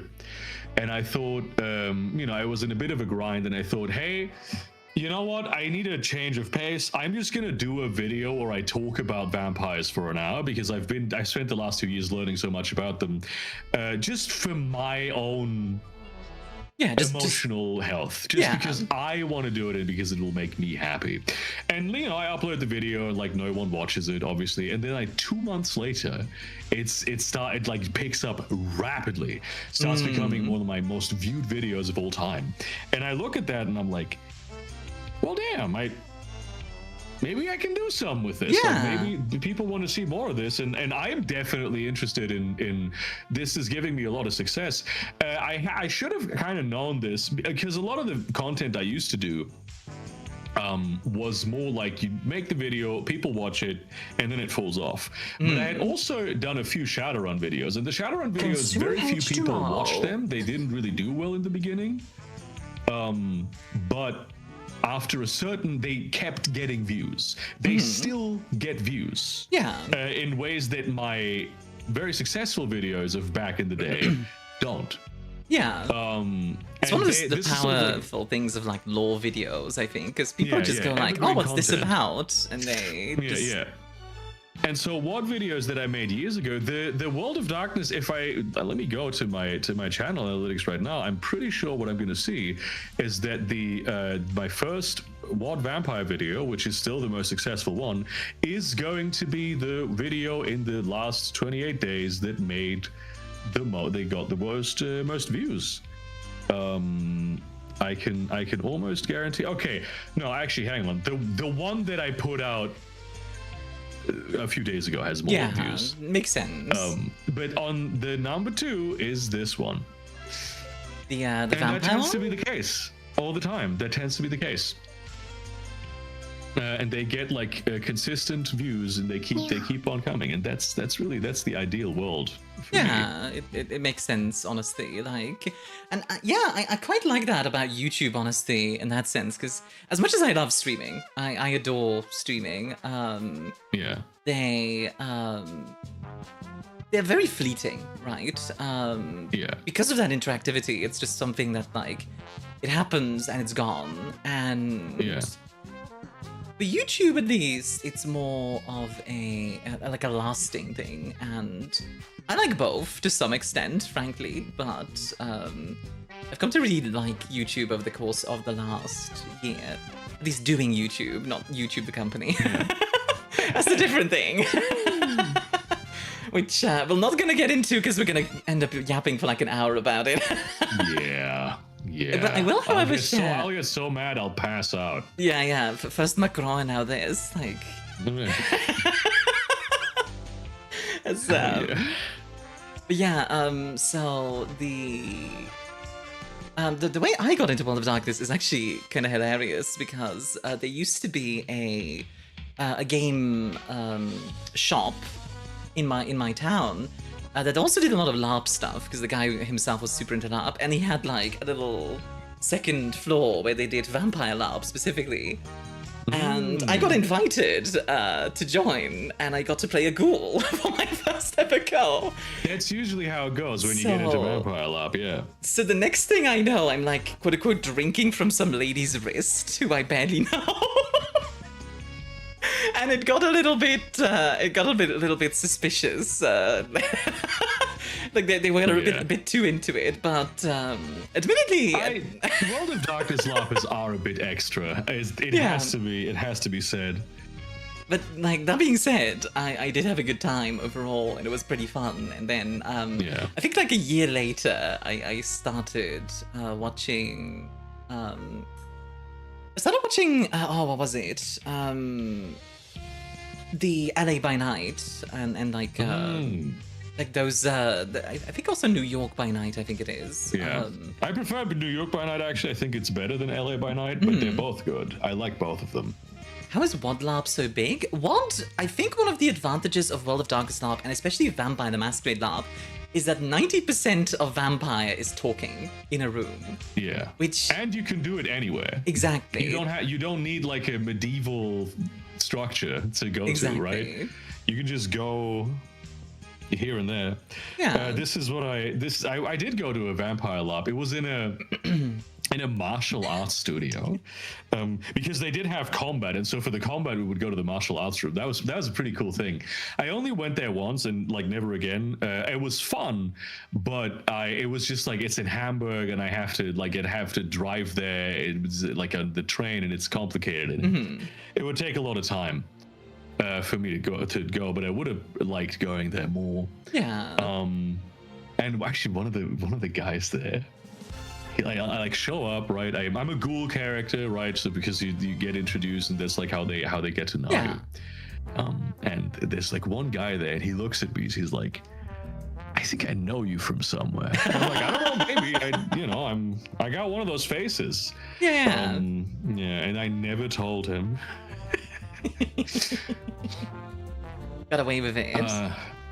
Yeah, no, I would like to do more World of Darkness LARP, actually. I like LARP conceptually, but I've always found that like the medieval LARP, it takes so much kit and it's so complicated, and you have to always go into like the sticks. I'm not even that big of a like medieval fantasy guy. I like high fantasy with like whales in the sky and stuff like that. Crazy stuff happening. Discworld. Yeah, crazy stuff happening. I'm a big fan of indoor plumbing as well. I'm into that. My chat is being really funny right now. Poor Burger is being forced to go to Hamburg. I mean, I like Hamburg. I like going there. They have great restaurants and stuff, but it's just a bit. Yeah, hamburger restaurants. Far away. It takes me like an hour and a half to get there, and then I come back so late, and it's just tough. Indoor plumbing is pretty great. Tough. It is. Indoor plumbing is pretty nice. great. I remember when I went to LARP, it was Empire LARP, which was great. But oh yeah, I've heard about that. And like, don't get me wrong, it is incredible being part of a 500 versus 500 battle, and like seeing all the people like spread out, and like seeing all the colors of their costumes, and like suddenly getting charged by a bunch of orcs or something. That's super cool. On the other hand, that was like a full week that I had to take off and prepare for, and like all of this other stuff, and there was a lot of misery as well. And it's one of the advantages I think that Vampire specifically has, that just like you say, you could literally just, if I wanted to, I could probably just do a LARP with one of my roommates, like just straight up, like, oh, we're now like we're in a house as two vampires, and we just go and be like, where you are. Yeah, exactly. Yeah, it's great. Which, it's a mage that steals my burgers, I swear. Is that the law now, that you're a mage that steals burgers? Like, that seems... I've never stolen a burger in my life. I don't know what this person is talking about. I'm not aware of any such situation. I do not recall, okay? I don't recall ever doing such a thing. Okay. Well, we're not in the court of law yet. And I know a few LARPers who don't like WoD LARPers because they like specifically weird, and it's like, I get it. This is like someone, I'm telling someone else's story, but this is like someone who has experience of like medieval LARP, and like sometimes in medieval LARP you will have fey creatures, and sometimes in medieval LARP you will have WoD LARPers who like play changelings. Or like not even changelings necessarily, but like fey. And like Shay fey, right? Yeah. From a specific noble house. And what this person has observed happening a few times is that they will roll up to other characters that are like fey, characters, but they're just not in the WoD lore, and they'll go, "Oh, what house are you a member of?" And they'll be like, I don't know, I'm not a member of any house. And they'll just kill them because that's what you're supposed to do at that time. Yeah, and just that's such a toxic thing to do, honestly. It's super toxic. Yeah, like, indeed, like I do think there's a lot of toxicity in the LARP culture as well, like with that gatekeeping sort of thing where you don't know enough of the lore, therefore you die, sort of thing. Also, really quick, Bread of the Old Ones, thank you for the follow. And Zoz says, I love stuff you both make. You inspired me to start making videos about World of Darkest 20th. I read 50 books, mostly Mage. Please don't tell me you also read all of the Mage books. I swear to God. 50 books isn't even a quarter of the Mage books, I'm pretty sure. Yes, that's true. But like on the good part of LARP, I have had some like absolutely wonderful experiences, both with like Vampire LARP and otherwise. It has been quite strong, and I think it's specifically like Vampire. I think is a really strong one for LARP, not just because of the ease of access, but also because, like I say, it's a lot of like talking in a room. Is like 90% of the game. And it's like, maybe you hiss at someone right sometime. Yeah, like we're all in Elysium and we're all hanging out together and doing some politicking and backstabbery, and maybe we get like a public execution or something going, you know? Like that could be fun.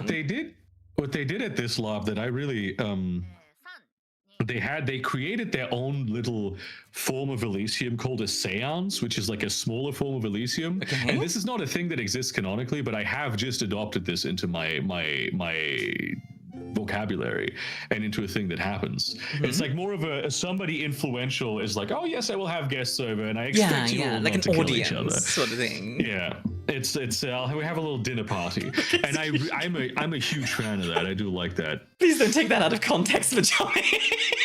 It used to, listen, public executions used to be a big event. The whole town would show up to watch someone be hanged. Which, hey, if we're gonna talk about the Dark Ages, what do you think of like what Dark Ages kind of stuff? Since I know you're not super into like medieval stuff, but I don't know a lot about what Dark Ages, to be honest with you. I've not really. I know some things. Again, I'm not that interested in like medieval stuff. I'm not disinterested in it, obviously, but like the medieval fantasy shit is just not as much of a fascinating thing to me. It never has been. It's fair. I don't know super much about what Dark Ages. Obviously, I know things about it with regards to. I've played a lot of the Princes of Darkness, what Dark Ages mod, and for Crusader Kings, and obviously a lot of because vampires are fairly long-lived. A lot of the stuff in modern WoD only really makes sense if you understand Dark Ages vampire. And so that's where a lot of the Dark Ages knowledge that I do have comes from. Yeah. I don't know, if somebody like ran a Dark Ages game, I would probably be interested in playing it, but it's not something that I might at some point make a video about it if I really get into it. It's entirely possible. I find it interesting, but like with history, it's always such I understand the modern world because I like live here, right? Yeah, you don't fundamentally understand the medieval world. Yeah. I understand the political realities of the modern world, and part of the reason why I understand the political realities and like the geopolitics of the modern world is because I have a certain historical understanding, but all of this is mostly focused on like today, and that's already such an enormous thing to like have to like know. Yeah. And to do that in history, yeah, my boyfriend is a historian, thing. right? And just my boyfriend is a historian, and he knows so much. And even he's like, for most of the periods of time, he's like, I don't know. How the fuck do I know absolutely. that? Like historians so will always tell you like there's always just like one or two perspectives maybe we get on a certain topic, especially if you go really ancient, you know, like Roman. But like most of what we know about Julius Caesar is what Caesar wrote down, so obviously he looks really good. That kind of stuff. How he was stabbed. He wrote that down. Yeah, like as he was being stabbed, it's like, oh no, I'm being stabbed. I'm live tweeting this shit. Oh god, I'm imagining a future historian going back to like find like historical figures tweets now. Oh good lord. He wasn't covering his face while he was stabbed. He was looking at his phone. Yeah. God. Here's an interesting question. Have either of you ever heard of Princess the Hopeful? I need to read Princess the Hopeful because I love the concept. I have a friend who is super into magical girls, right? Who is like a magical girl VTuber even. And I would love to play Princess the Hopeful with her someday because I think it would be a lot of fun. I think it would be really interesting as well because you can take kind of the darker aspects of that concept of a magical girl gets to be all like cutesy and be a child soldier in the war against evil. And you can go really dark with that, and I think that's really interesting. I know absolutely nothing about Princess the Hopeful. I genuinely don't know anything about it. So I can't comment on it. I do know that it does like the magical girl thing, the anime thing, and it's sort of something that doesn't really interest me rather fundamentally. But that's mainly because I'm not a big anime guy. Yeah. I know that a lot of people are really into it, and I think that's cool. Really quickly, sorry, Bread, that twitter.com triggered my bot, and it was like, die! And kill all the links. I do apologize.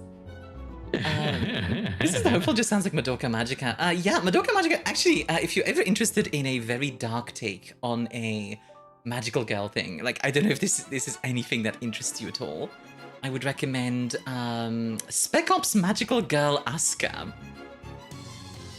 Yeah. Which is a sentence. But it's basically, it comes down to, I'm sorry, we keep veering off into different topics. I'm so sorry. That's fine. This is World of Darkness. That's how it works. Yeah. That's what we do. That's what we do. Spec Ops Magical Girl is, so, the evil bad guy has been defeated. And afterwards, like the different three-letter organizations like the KGB, the CIA, etc., all picked up those magical girls and now used them for their, like, you know, nefarious ends and Cold War shenanigans, etc. It is really good and really dark, and the main character is like a retired magical girl who has PTSD. Like, it's honestly really good. Yeah, that does sound. I mean, that does sound like an interesting play on the genre. And there's really so much good anime out there. The reasons why I like anime isn't why I don't like anime is not really they are stupid and wrong. But I think it's perfectly valid to not enjoy like a specific what's the word I'm trying to find?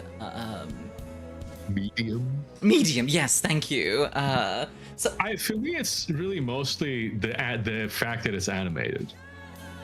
I find that Sito said it's valid to not enjoy them for the reasons. It's not valid to enjoy for the reasons he does it. Yeah, okay. I don't like animation. Oh, okay, fair enough. Unless it's comedy, I really cannot stand animation. And the reason for this is that it's too emotionally loud. Because when you have an animated thing, unless you go like hyper realistic computer graphics, at which point you might as well just have actors. Obviously the facial expressions that you create are never, or like the way that people move, they're very exaggerated. The body language is never going to be as like high fidelity as it does in the real world. Yeah. In like my words, it's stylized, right? It's kind of the point. But in order to convey the emotions, you have to, as you said, exaggerate these sorts of facial expressions and stuff in body language. And I'm very sensitive. I'm very finely attuned to body language and facial expressions. So to me, it's kind of like anime is like, if The Sopranos was anime, it would be The Sopranos, but they shout all the time. You know what I mean? I see what you mean. Like anime, all the emotional subtext is always yelled and shouted, and that can take me out of like the immersion of feel like. For me, there's no like low key subdued scenes in anime. Now there are animes that do this better than others, and that I can tolerate. I should yeah, introduce you to Ergo Proxy, honestly, because while it is animated, it is also a very sober and quite interesting take on cyberpunk, actually.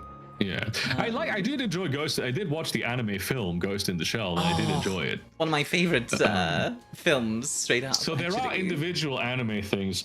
It's just usually the thing is, everyone who hears me say this recommends anime to me, right?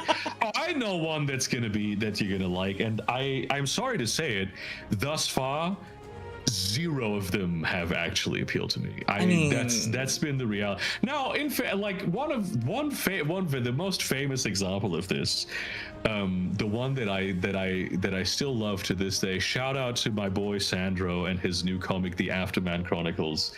Is you should watch JoJo's Bizarre Adventure. Oh God. Sorry, I don't like JoJo's. JoJo's is too loud for me. And I also didn't like it. And I like over the top stuff. And one anime that I really like is Bobobo. I don't know if you know Bobobo. I don't know that one, no. I remember I think they've since translated it into definitely German. I used to watch it in Spanish when I was a kid. It's the premise. It's a comedy. I can do animation when it's comedy. So I really like Smiling Friends, for instance. And I did used to enjoy Rick and Morty, but it's Bobo. The premise of Bobobo is the main guy Bobo, who is this huge Hawaiian shirt wearing, super broad-shouldered guy with a blonde afro who wears these cool sunglasses, and he's a martial artist who uses the nasal hair fighting technique. And that's like the most normal character in that show. He's got like a anti-aircraft missile array inside of his afro. As you do, yeah. It's really crazy. It's really bizarre, like and I like that sort of stuff. It's completely insane, and it defies traditional narrative structure in that in what it does, because it works a lot with flashbacks, and sometimes the flashback, apropos of nothing, just takes over the whole episode. Now I kind of want to show you Nishijo, because that's very similar vibes. In that case, if it's like really weird and stupid, I might enjoy it. Nishijo is like absurdist slice of life, where they basically they're all just going to a school, but also this one girl who keeps getting confessed to, and she keeps pulling out more and more heavily equipped, she's more and more heavily equipped with weaponry to take the guy out every time, or they have a wrestling match with a deer, or just stuff like that. It's in fairness, anything that involves a school setting, I'm not a fan of school settings. I know everyone likes doing that shit. I don't either, actually. Normally. Anything where I play like a child or a teenager, I'm not. I've enjoyed a few times playing like not Kids on Bikes. The other one, the one in Sweden. I've enjoyed having one or two sessions of that because it does that thing very well.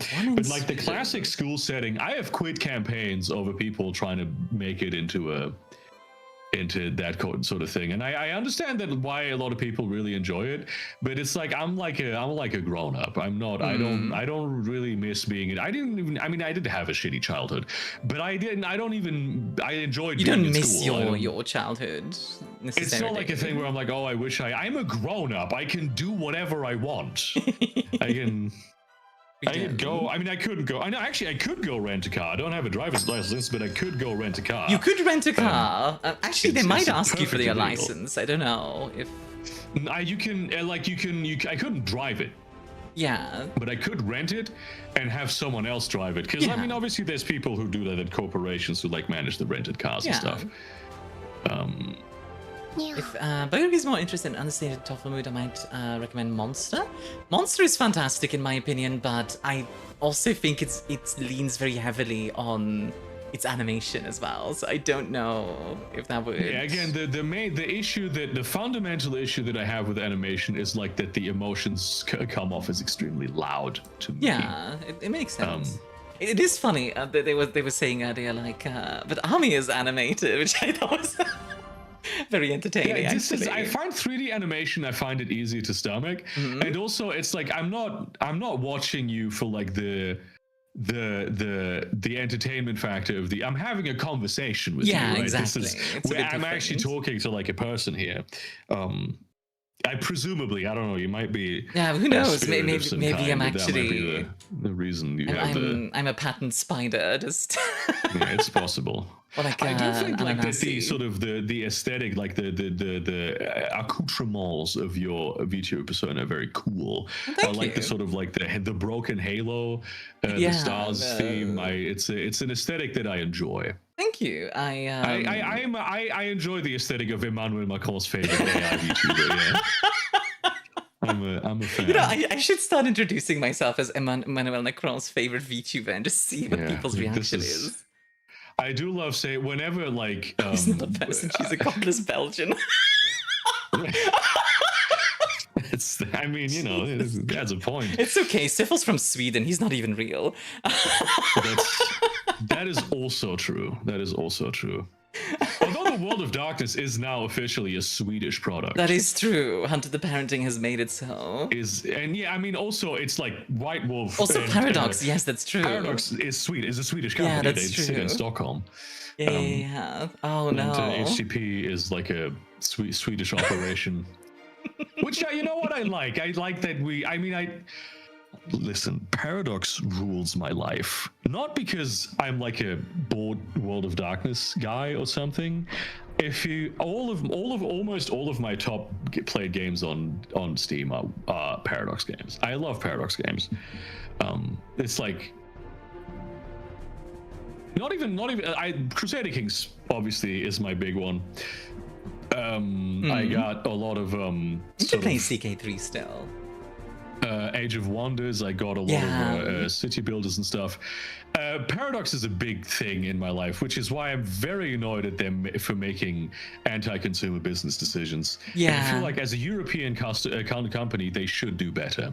Right. Yes, there is a WoD mod for CK3. It's a WoD Dark Ages mod. It's fantastic. I really want to play that one on stream as well, because I think whenever I get to Crusader Kings, I'm gonna do that and just instantly go WoD mod and just do it that way and just bumble my way regular Crusader Kings through. Yeah, I used to play a lot of CK2 back in the day, and even the first Crusader Kings, which is surprisingly good. And here again, what I like about it is that it's sort of intransparent to me. It's sort of obscure. A lot of things happen in it that I don't understand. I never played to win. I just want to see what happens, which is I think why I don't really enjoy playing Europa Universalis or like Hearts of Iron or Victoria. Yeah, there's a lot more. Because it's less about people. It's more about like systems and stuff, which I find interesting. But what I really enjoy about CK3 is that it's about characters. Funnily enough, that is kind of how I play. Or played back when I played Stellaris. I would always try to do alliances and federations and all that stuff. I've never reached the end game. Yeah, personally, I find it way more interesting to have a whole bunch of different little groups of people have to come together and like do something rather than like, oh, here's this like giant monolith of power and you know, like super overpowered guns or whatever. I've become a big fan of like humans only sci-fi over the years, but I still feel nostalgic for the days of like these sort of big multi-species alliances. The Star Trek kind of era. It's so beautiful. It's so beautiful. There's something really nice about it. I'm a big fan of like humans only sci-fi because I'm a big fan of extremely alien aliens. Although I do think that fundamentally, obviously, these aliens would still be bound by the same reasons that we are bound to be good and moral actors. I think actually a fantastic game that takes like aliens to a pretty good level is Terra Invicta, which is XCOM, but you know, like Cold War kind of deal, like XCOM, but you're behind the scenes doing. I've heard of this. Yeah, it's very cool. It's also very complex. Like even for something like Stellaris, like it's another level up. because it's by the... I don't know if you're familiar with XCOM Long War at all. I've played a lot. It's the same developers, so. But what I enjoy about XCOM is, again, it's not so much the strategy layer. It's the I really enjoy the tactical combat of XCOM. I enjoy the characters, the stories, the character customization. That's what I like about it. The getting attached emotionally to your characters. I really love that about it. I love people. What can I say? Yeah, absolutely. You know what? I'm a writer. I love characters. Yeah, people and humans are really cool. I see a lot of nihilism for humanity quite often. It's like, no, frick that. Humanity's awesome. Like, we're also awful, but we're also awesome. You know what? And I think this is let's talk about V6 again. There's this sort of I actually think that it is the politically correct thing, as in like right thing to say, that humanity is good. This is like what it boils down to. Is like how like climate change and stuff, all the evil things that are happening in humanity are ultimately the fault of a coupled buses full of people, and they are sort of the nefandi that obviously humanity bears the potential to be corrupted, right? Yeah, obviously you can be evil, but the corruption is not what humanity fundamentally is. And I think this is why I hate it so much, that this like centrist view on humanity. Oh yeah, but humanity is also bad. Like, no, actually, humanity is good, and the beast and vampires represent the corruptive forces that act upon humanity in order to make it less good and even evil, because humans can become agents of that. But humanity as an abstract concept in a liberal, like actual classical traditional liberal intellectual tradition, in a humanist tradition, is a good thing. And this sort of moral ambiguity play is fundamentally centrist, and thus obviously fundamentally compromising to the ideas of fascism. It normalizes fascist ideas.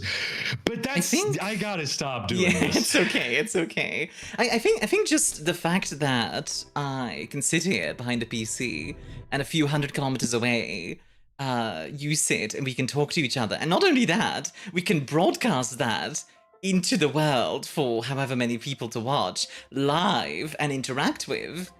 That's wonderful. It's magical. It's genuinely magical. Like, it's so nice. It's literally like a mage thing. Like, like a plane is magical in a way. A motherboard is magical. Heck, even just like the fact that we can like shape like a table, like even like relatively simple things like that is in my opinion like frankly magical. If you guys out of the V6 though, favorite obscure WOD tidbit? Ooh, obscure WOD. That's a tough one. A Zero, by the way. That's a tough one. Also, really quickly for the YouTube folks, I do apologize for the random ads. YouTube does not allow me to like change that. That's just one of those things where it's like sucks to be you. So yeah, that is very unfortunate. The thing about this is one of those things where I feel like there's so many to pick from that none of them come to mind. You know what I mean? it's choice paralysis for sure. I have a few blowbars that I really enjoy, I guess. I really enjoy the aliens in World of Darkness. Yes. The little grey men being... I really enjoy the interpretation of it being not spirits, but that they are from another consensus somewhere out there, and that they just like they do come here. They have mages of their own, which operate on a wholly different like plane to some extent, but because they're here, they have to also follow our rules, if that makes sense. Like I think that's very interesting. Yeah, and it really there's a lot of questions that we have in terms of like what is going on with aliens out there, right? because as far the farther out you go into the universe, the less consensus makes sense. And I think really most of my favorite World of Darkness lore tidbits are either the really stupid things, or like the abundance of other worlds that exist. I'm a huge sucker for other worlds. I love other worlds. Yeah, some dimensional travel or whatever. Oh my God, that's my stuff. It's honestly the one thing that gets me really interested in D&D. Like when they're doing like, oh, we're gonna do multiverse travel, or we're gonna go to like this other god world. Some cool ones there. I do like that about D&D. Unfortunately, they do that pretty well. Yeah. Still pretty magical, to be fair, even if you do have an understanding how they work. Yeah, I think yeah, the Umbra is fantastic, and one of my favorites actually is also that the Technocracy just found a Dyson sphere around Alpha Centauri. Yeah, like it's just like, okay, it's just like, no, we didn't build this. We built some of it, but like it was already here. I kind of love that. Okay. I like to headcanon it that it's me. I just left it there. Just. Yeah. It's great. You heard it here. Burger likes D&D. Actually, I think you're about to set him off on another rant if you're not careful. This is. I know who this is as well. Mr. Space Pirate Vampires. Mr. Just texted me a red heart emoji on Discord. Boyfriend of mine. I have played D&D like everyone. I just think D&D is bad at being D&D. I think it's a bad system. It is. I like I don't even hate the settings of D&D. I think they're interesting. There's a lot of very cool stuff in D&D, but it is brought down by its systems. Is I think how you could sum it up. By WotC. Yeah, obviously. Yeah. Also, hi Bjork, by the way. Sorry, go ahead. I have forgotten what I wanted to say. Getting mad about V6 earlier made me a little lightheaded. It's incredible. Oh, jeez. And it Cosmic Horror with the Dyson sphere a little bit. At some point. I think one of my favorite things in storytelling as a whole is just dropping a truth like that. Like, hey, this is what's going on, and giving just enough information to be like, what is going on? You know, the mystery. I mentioned Five Nights at Freddy's earlier. A big part of the reason why that got so popular was because it dropped just enough information for you to start, like, imagining stuff. And I think World of Darkness does a lot of that stuff as well at its best. Like the Dyson Sphere, where it's just like, oh yeah, we just have that. Like, how do we get it? Hollow Earth. The Hollow Earth, yeah. The Hollow Earth, it has very little information about it. It's just, yeah, this is just what's going on there. And it's like, excuse me? Yeah. It just is in there. It just is in there. I have to assume the Technocracy was simultaneously overjoyed and frustrated by finding a Dyson Sphere. This is amazing and will be unbelievably beneficial to humanity if we could just fit it in this stupid bloody consensus. yeah, I imagine so. I mean, that's most technocrats with most of the things that they do, right? Yeah. The terranoming process, the bureaucracy that's involved in it, the conferences and the ideas. Always so much complicated stuff going on with it. You want to run a game in a D&D setting with a different system, which one would you use? Oh. Daggerheart. Daggerheart does come to mind as well. If I wanted to play the worlds of D&D could be better run using a system like Shadowrun. This is an opinion and not fact. That makes a lot of sense. Yeah, I do like me high power. I like high fantasy, high magic systems. Yeah. If you go high fantasy, then yeah, Daggerheart, I think, makes a lot of sense. Yeah. It's just a better system. It just is. It's just way better for that sort of thing. As the Lemurian runes can make anything immune to paradox, but the Lemurians disappeared and no one could recreate them then yet, as you do. Or like the fact that, you know, Osiris and Set and all that stuff, like the Egyptian gods are just real in the World of Darkness. Like, yeah, and it's like, are they real as vampires? Are they real as the entities that they are? Do they exist several times as several different entities? Yeah, exactly. It's so wonderful. I think one of my favorite things you mentioned of the cosmology of werewolves was you have the spirit of a specific duck. But if you piss off that duck enough, duck the capital D spirit will come over and mess you up. And I quite like that. Like, yeah, because you have all these spirits as sort of emanations of one another, which is a very, I mean, that's obviously a very intuitive way of thinking for people who have grown up in more like animist and spiritist cultures, and a lot of Hinduism also functions like this, but which seems like sort of an alien concept, like, oh, but like if the, you know, if the smaller thing is part of the larger thing, then wouldn't the larger thing automatically know? And it's like, no, not necessarily. I mean, how often do you look at like your arms or your legs and you find a bruise there? Yeah, exactly. And it's like, when did this happen? Yeah. And or even if you go smaller, like right? Yeah, like cells. You don't control the beating of your heart. It's just something that happens. You don't. And but if you lose a leg, you'll be like, I've noticed something. Yeah, exactly. I've become aware of a little situation that's been going on. Ah, man, where did I put my leg this time? I don't even. I had a situation like this yesterday where I go shopping. I go grocery shopping for my neighbor because he's too old. And no, I didn't lose him. I was way worse than that. I go grocery shopping for my elderly neighbor because he can't do it himself. So I get his shopping list. I come here, I sit here down here at the desk. I put it down where my mic is right now. I have to write some down on it. Go to the bathroom. I come back. It's gone. I spent half an hour looking for it. I didn't find it. I had to get a new one from him. Embarrassingly, it was a horrible ordeal. It was a horrible ordeal, honestly. That is very. Dang it, where did I leave my leg again? Is this my revenant half? Oh god, yeah, no, honestly, that kind of stuff, like, it's just... I swear to god gremlins are real. Like, they have to be real. Because... Like, you put stuff down and the Tomtagubar are just like... I'm just gone with them. I do actually, in terms of WOD tidbits, the gremlins... I like, because gremlins were invented in World War II. That's when they first appear. Really? Okay. By pilots, by people who work on like bombers and stuff.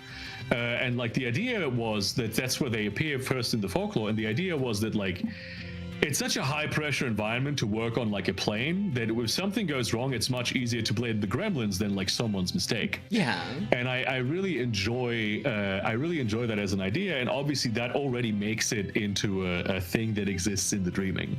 Yeah, it's everything. I love that everything that everyone dreams up exists in the dreaming. Yeah, in fact, actually, since like we were talking about the Umbra and such, I think in that sense, the whole like memory and fantasy, everything being real is it's such a ripe and fertile ground for writing and for storytelling. Yeah. You can do absolutely insane things with them. Which is why I'm always a bit disappointed when I see people run Changeling and they don't just do crazy shit all the time. Yeah, they should, honestly. Like, you have the ability to do so. I'm going to be I think next week is actually the session 0. I'm going to be running a campaign of Changeling in Rio de Janeiro. Okay.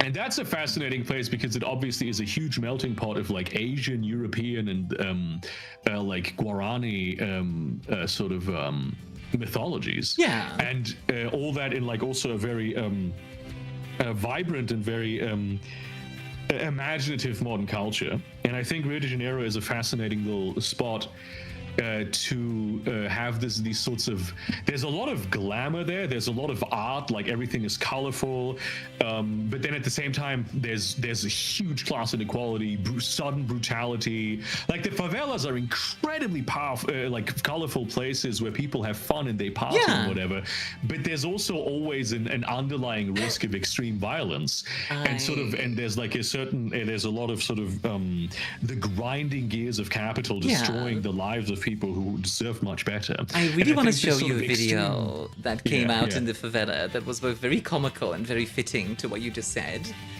Because it's very colorful and very goofy, but also very dark in a way.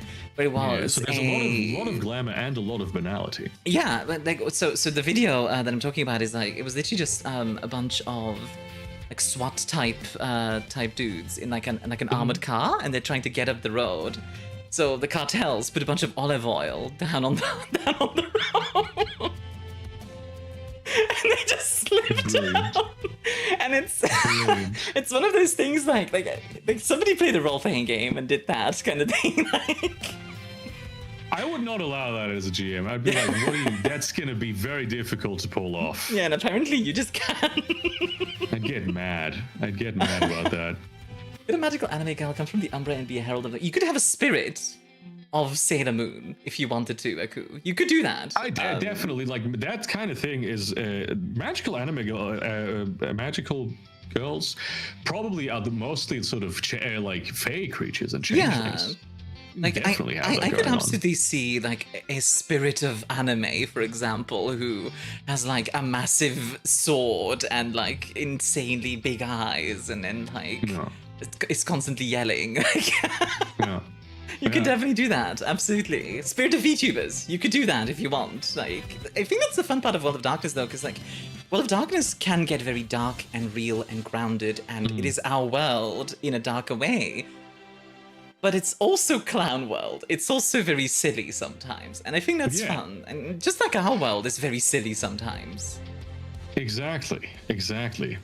That's really the there are so many little places in the World of Darkness that are very silly and absurd, and I think even within that silliness, there's so much space for taking it seriously instead of making a joke of it.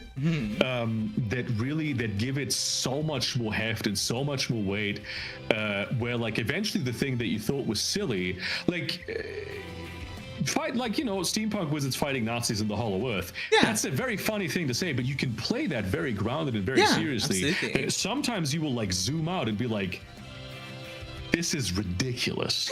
But the same is true about almost everything that people do in the world all the time. And I think that's wonderful. I think one of my favorite role plays I did recently was one where it was literally just a supermarket, and we were having banter about like specific products, and enjoying like the kind of mundanity and silliness of that.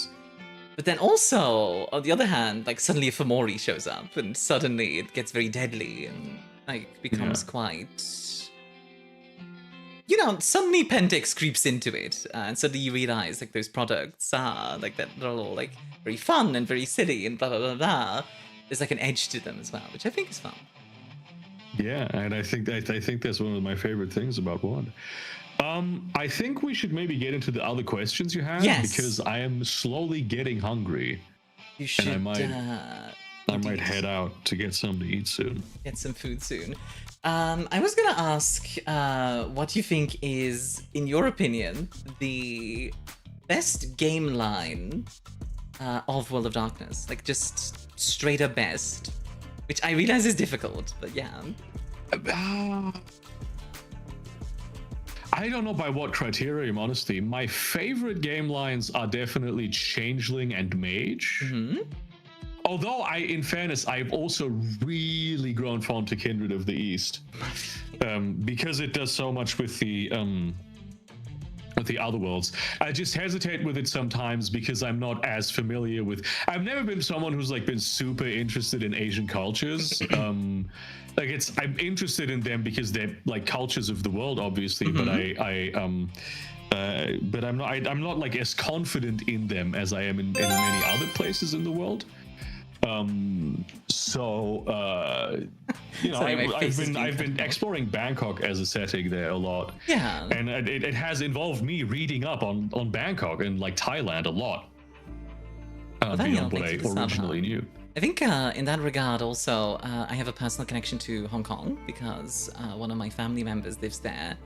And I think something super interesting with Hong Kong and spirits, etc., and going with Mage, is that Hong Kong has a lot of its own unique culture, which stems partially from like British rule, but also from before, where like there was a lot of forget the name of the locals, and I'm not going to try pronouncing it because I feel like I'm going to butcher it. But there's like a clash with that and like the modern Chinese culture, which comes together very interestingly. There's like an absolute melting pot that I do a lot with recently, or at least I'm reading up a lot on recently. Yeah. And I think in that sense also, the Mage is fantastic. I love Changeling as well. I think for me, I don't know, favorite is difficult. I love Mummy. I really do. I love Mummy. It's good. It's nice. Like I also don't know if I'd recommend Mummy to a lot of people because I feel like it's a very specific feeling.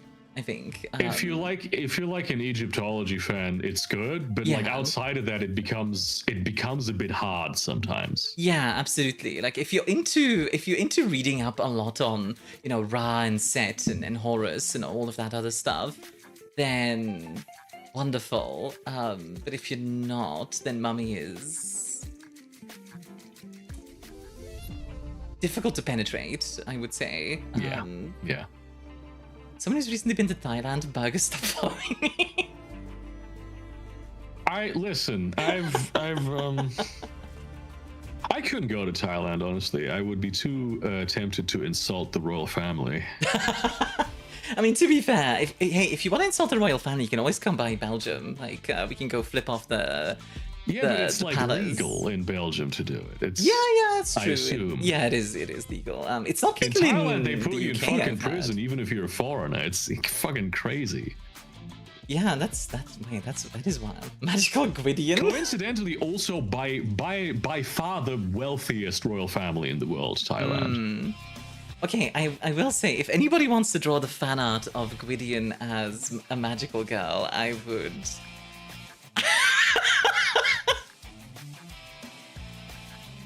This is what you get for talking to a VTuber. People have My time has come.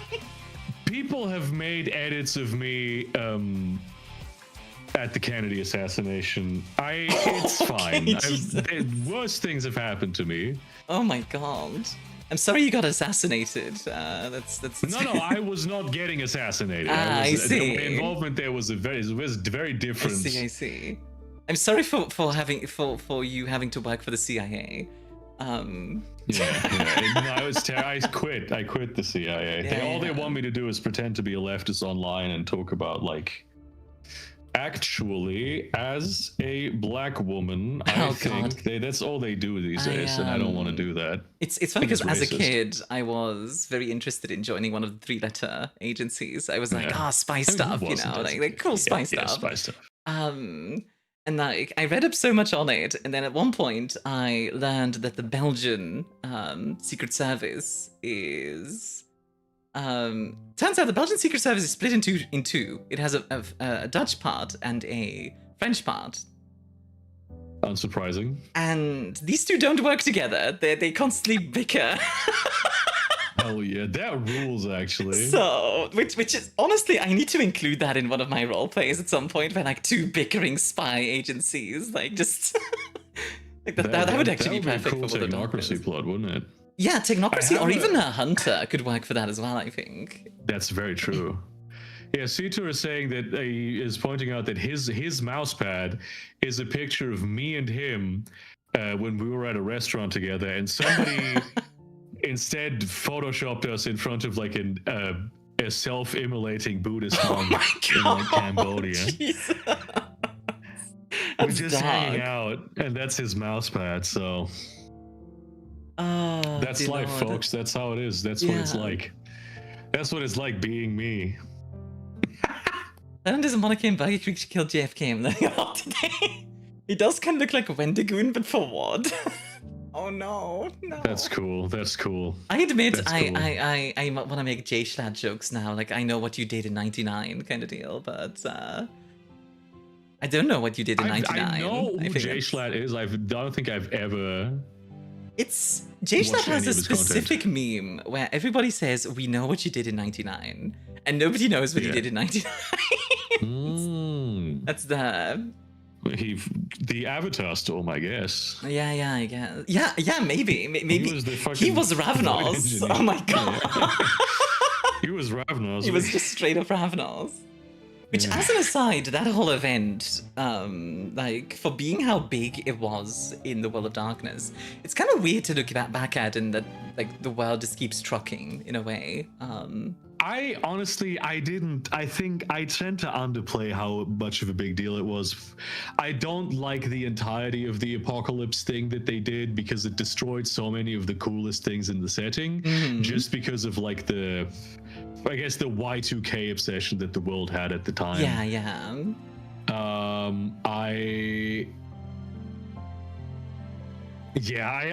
I like to do like, oh yeah, the Avatar storm has receded and everything is fine now, and we can go back to the realms, and it wasn't that bad in the first place. Because it's some of the most fascinating stuff in Mage, specifically in Mage, that makes it so interesting. I think personally, I'm a big fan of taking it as, oh, it's a post-apocalypse. Like, yeah, this happened and it had an effect, but it didn't, just remove everything. Like, we're back. Yeah, like, we're back. There was an effect. It had, like, a lot of people died. A lot of explosions.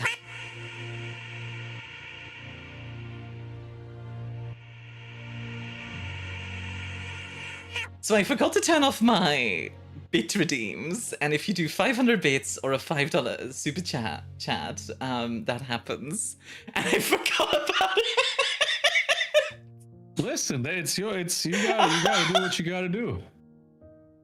What would his magical girl gimmick be? And very important, would he physically transition when transforming, or just get a dress? I swear to God. I promised I'd ask that. I don't know what my gimmick would be. What would my gimmick be? What is even like, okay, what kind of magical girl gimmicks? Your gimmick, okay, chat, I need a gimmick for Paradox took Armia. Yeah, that's what happened. Like, it got a little bit too close to the earth and just suddenly gone.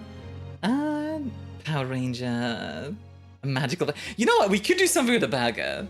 Like, just, I don't know, like the Burger Krieg. They treat like fights with burgers. Is that a classic? Is that the kind of gimmick that magical girls get? Honestly, like, yeah. I can summon burgers and their guns come out of it and shit, and they're like, I can spawn burger turrets. There's a magical girl in Sailor Moon who just summons bubbles. That's her magical power. She's got bubbles, and that's it.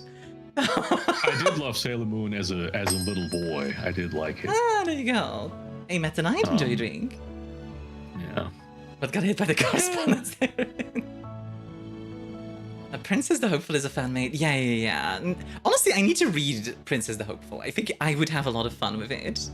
But yeah. Purifying a burger man a la Sinita.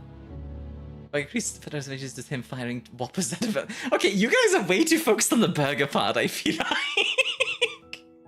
I like the idea of my magical girl transformations just turning me more manly. Like more of a bigger guy, more beard. You know what? Yeah, maybe that's your gimmick. You just have like a massive beard and you fight with that or something. There you go. Doctor. No rule. I am so sorry. This has gone so far off the rail. This is a very normal conversation. Yeah, sure. Punk setting an absurdity. Right, if you got one more question, let's do it, and then I'm getting actually hungry. I'm gonna get a burger after this, actually. That's probably a good idea. You know what? What kind of burger do you think you're gonna get? I don't know yet. I'm gonna go to one of my favorite burger places and check out. I've not been there a while, so I'm gonna check out what they got. Yeah, sounds like a burger and a little BLT. The main expansion video essay. Target listen to your explanation of an obscure game title. You guys are way too funny today. Like, actually, my chat is never this funny. It's crazy. Holy. That's actually not true. From their best side. Like, yeah, like, this is great. Double beef patty with honey glazed bacon? Dang, that sounds good. Now I'm getting hungry. That does sound pretty good, actually. Oh, that does sound pretty good. How dare you? Syphil, look, you know what you did. She hates us, please. Yeah. I love you guys, and you know it. But yeah, absolutely. If you need to go and get yourself some food, I will absolutely let you go. But I feel like you did have one more question. It was 3 questions. I did. I would want to get into it. It was specifically about Vampire the Masquerade, actually. If you had a totally new player, like, to role playing, and the first thing they did was Vampire the Masquerade, like, how would you? Like, what kind of advice would you give that player to get started? I actually think Old World of Darkness is kind of good, obviously, to introduce new players to, because it isn't set in the real world. I would tell them, like, this game is not like what you may have seen on Stranger Things or whatever. This is a game that's about how much it sucks to be a vampire, but you do still get to have cool vampire powers. It's more of a character drama. It's more of a character drama than anything. And I think with the expectations set thusly, I have run Vampire the Masquerade specifically for a lot of players that have never played it, and for several players that have never played anything. Yeah. Okay. So this is not a hypothetical to me. I have done it, and it's very. I feel like, honestly, new players are sometimes have an easier time adjusting to the modalities of World of Darkness and Vampire than people who are used to playing more traditional fantasy role-playing games. Yeah, that makes sense, actually. Yeah. The game is a mafia trilogy where you're addicted to blood. Yeah, I think that's a good way of looking at it as well. That's a good interpretation of it, actually. Yeah. I do like that. I have wanted to run like a straight up mafia game with some supernatural like bent to it. Do you know from like the Mafia World of Darkness game? I know of it. I haven't read the book yet. I need to, because I think I'd like it. I haven't read it either. I've not looked into it, but it's it's interesting. It's an interesting idea. Yeah, I quite like the idea of mafia being either vampires or hunters or maybe mages even. Yeah. I'm sorry, a mage soprano kind of thing sounds actually very fun.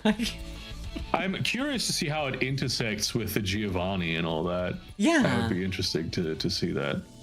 That's another thing that I am very curious about in 6th edition, like where they're gonna take the lore in that sense. And I see you being like, oh no, I'm gonna start talking about it again. But I am curious. Listen, for me, it's like I have no problem with the Giovanni having taken over the Hecata again. I feel like it's a normal development. It's sort of like, why they do the Hecata in the first place? It was such an interesting little thing. What has actually changed? I don't know. I don't think they needed to go back. I don't think they needed to do all that in the first place. But I obviously the meta plot changes. The things happen in this world, and I'm not going to complain about it, honestly. Unless it's done in a very stupid way, in which case, like, yeah, okay. The one thing I'm really excited for is Tremere getting necromancy. Honestly, I think it fits very well with them. They're a bunch of thieves. Yeah, I think it's fair enough. There are, like, Lilla Hake, for instance, has for a very long time tried to steal necromancy from the Tremere, from the Giovanni. There's a lot of Tremere who've been trying to do that, so it's it makes sense that eventually somebody Salubri should be banned from VTN games because it trivializes the struggle of being. Yes, absolutely. Oh, yeah. I agree. Being an inherently evil being. And also just the first part is fine with me. They should be banned. Yeah, I'm okay with them showing up in some capacity as like an NPC or whatever, if you really want to. But it should be like a special occasion, I think. If you want to play a Salubri in my game, you better be one of the best players I've ever played with. I could see that, yeah. And that guy'd be like, yeah, let's do it. All right, I think I gotta go. Yeah, go get yourself a burger. Lightheaded. I will get myself a burger. I really hope you have a lot more fun with the rest of the stream. Yeah, absolutely. And maybe we can do this again at some point. I'll ask Macron next time if he can hang out. That would be great if we could. Imagine. Friend of the show, Emmanuel Macron. That's gonna be crazy on my stream tonight. That's gonna be brought up. Oh, there you go. And yeah, definitely go check out Burger Creek on YouTube, guys. From Discord, and that should work well for you. Yeah, absolutely. That should work perfectly fine. All right, fantastic. Have a lovely rest of your day. I'll see you all around. Have fun. All right, and there we go for now. One moment. Let me just There we go. Do that. And we can go over here. Now it's just me, chat. Mwahaha. What's the problem with the Salubri? The Salubri are kind of disconnected from the central point of Vampire the Masquerade. The central point of Vampire the Masquerade is that you are a monster struggling to hold on to your humanity. The Salubri are kind of disconnected from that in a lot of ways. And that makes it a lot more difficult to play. I'm not going to say you can't play a Salubri. You can, but yes. Anyway, yeah, so really quickly, I'm just going to catch up with the chat.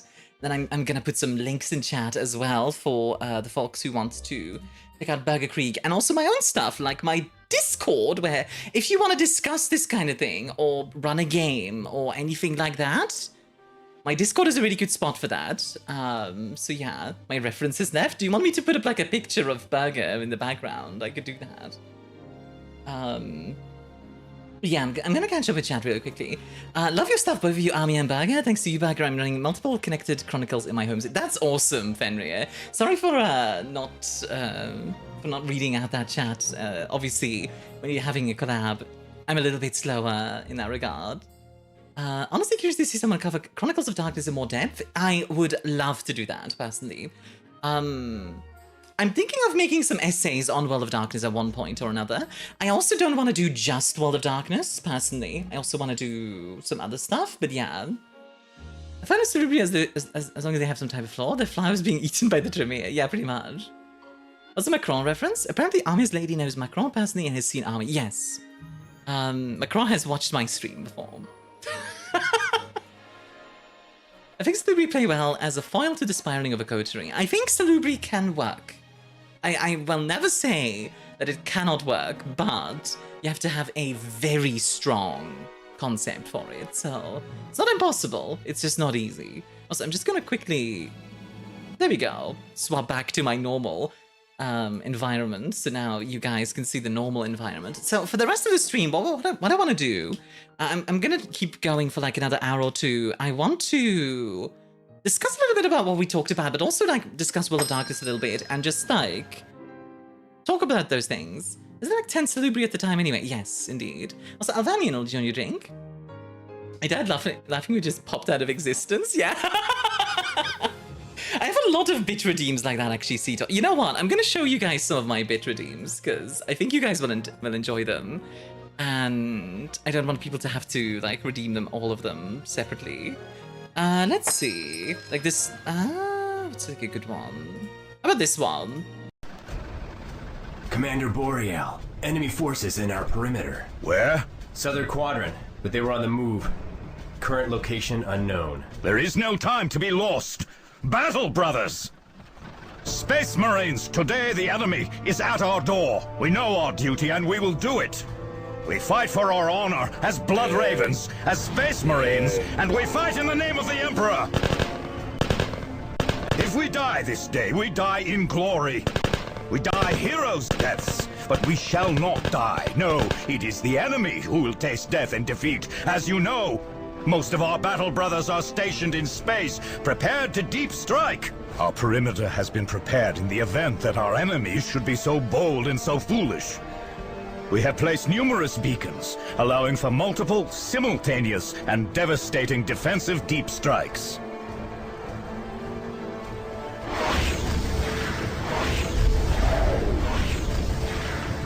The Codex Astartes names this maneuver Steel Rain. We will descend upon the foe. We will overwhelm them. We will leave none alive. Meanwhile, our ground forces will ensure the full defense of our headquarters. We are the Space Marines. We are the Emperor's Fury. Starkos restores 1 heart. Nero, thank you for the follow. So that one is a special one, actually. That one's a 40,000 bit one. I've never seen that before. That's because it's ridiculously expensive. It's 40,000 bits, which for context is like 400 bucks.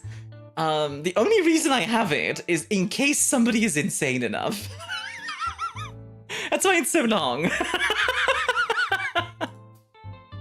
But I have a lot of others as well. 400, yeah, I know, it's insane. It's because it's 40,000. You have to have the 40,000, right? Like, you have to do it.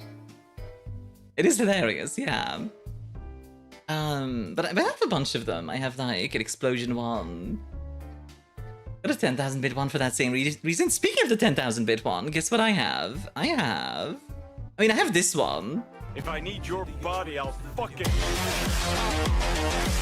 Dick. Why do you come? Welcome. In 2077, what makes someone a criminal? Getting caught. That was so much of me. I've seen it here first. As a person who likes the lore, as a storytelling, I emphasize the implications and effects each character might have on the world. I love Cerebri only when they know how deep they're diving into it. Yes, exactly. I think that's a good way of taking it on it. Why? Because it's funny. I mean, if you guys like World of Darkness... You can throw all that in the garbage, because World of Darkness is also Clown World! Hello, welcome! Clown World! Hello, welcome! Don't just forget Armia can be gremlin with her comedy. I definitely am. Honestly, I hope you guys enjoyed that talk with Burger, by the way. I really enjoyed that personally. That was really fun. Is my lever?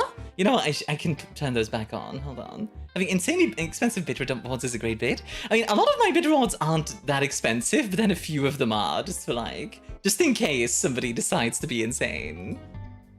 Let me just, you know what, let me turn on some of the redeems again. Already enjoyed? That's good to hear. We went off topic a lot, and I do apologize for that, but yeah. Yeah, most of my redeems are affordable. It's just some of them are insane, and you know, that's fine. It's got illuminating? Yeah. Honestly, it was nice. It was a nice talk. You two play off each other well. It was a great scene. I'm not done yet, Kashi. I'm not done. We're gonna keep going for like a little bit longer. Let me just turn this on.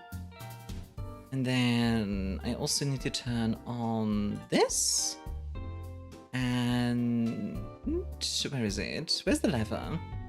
There's the lever. Anything else? I think that's it. Was the Cerveza Cristal? Oh, good question. What was the Cerveza Cristal? One. Cerveza Cristal was, I think, like... 800? No, it's not the 800. Yippee Momia? Iron Nest soon. We could do some more Iron Nest, but yeah. There he is, the Speak of D, indeed. I wish I wasn't as funny as interesting as you two. I promise you, you are way more funny than you give yourself credit.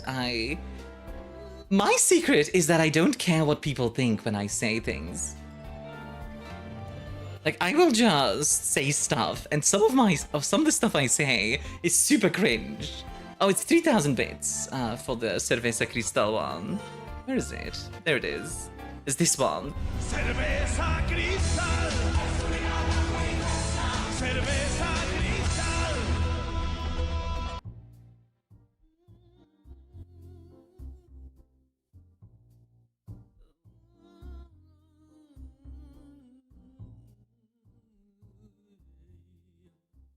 Salubri are really tied to the lore. Zemisi can be difficult to roleplay.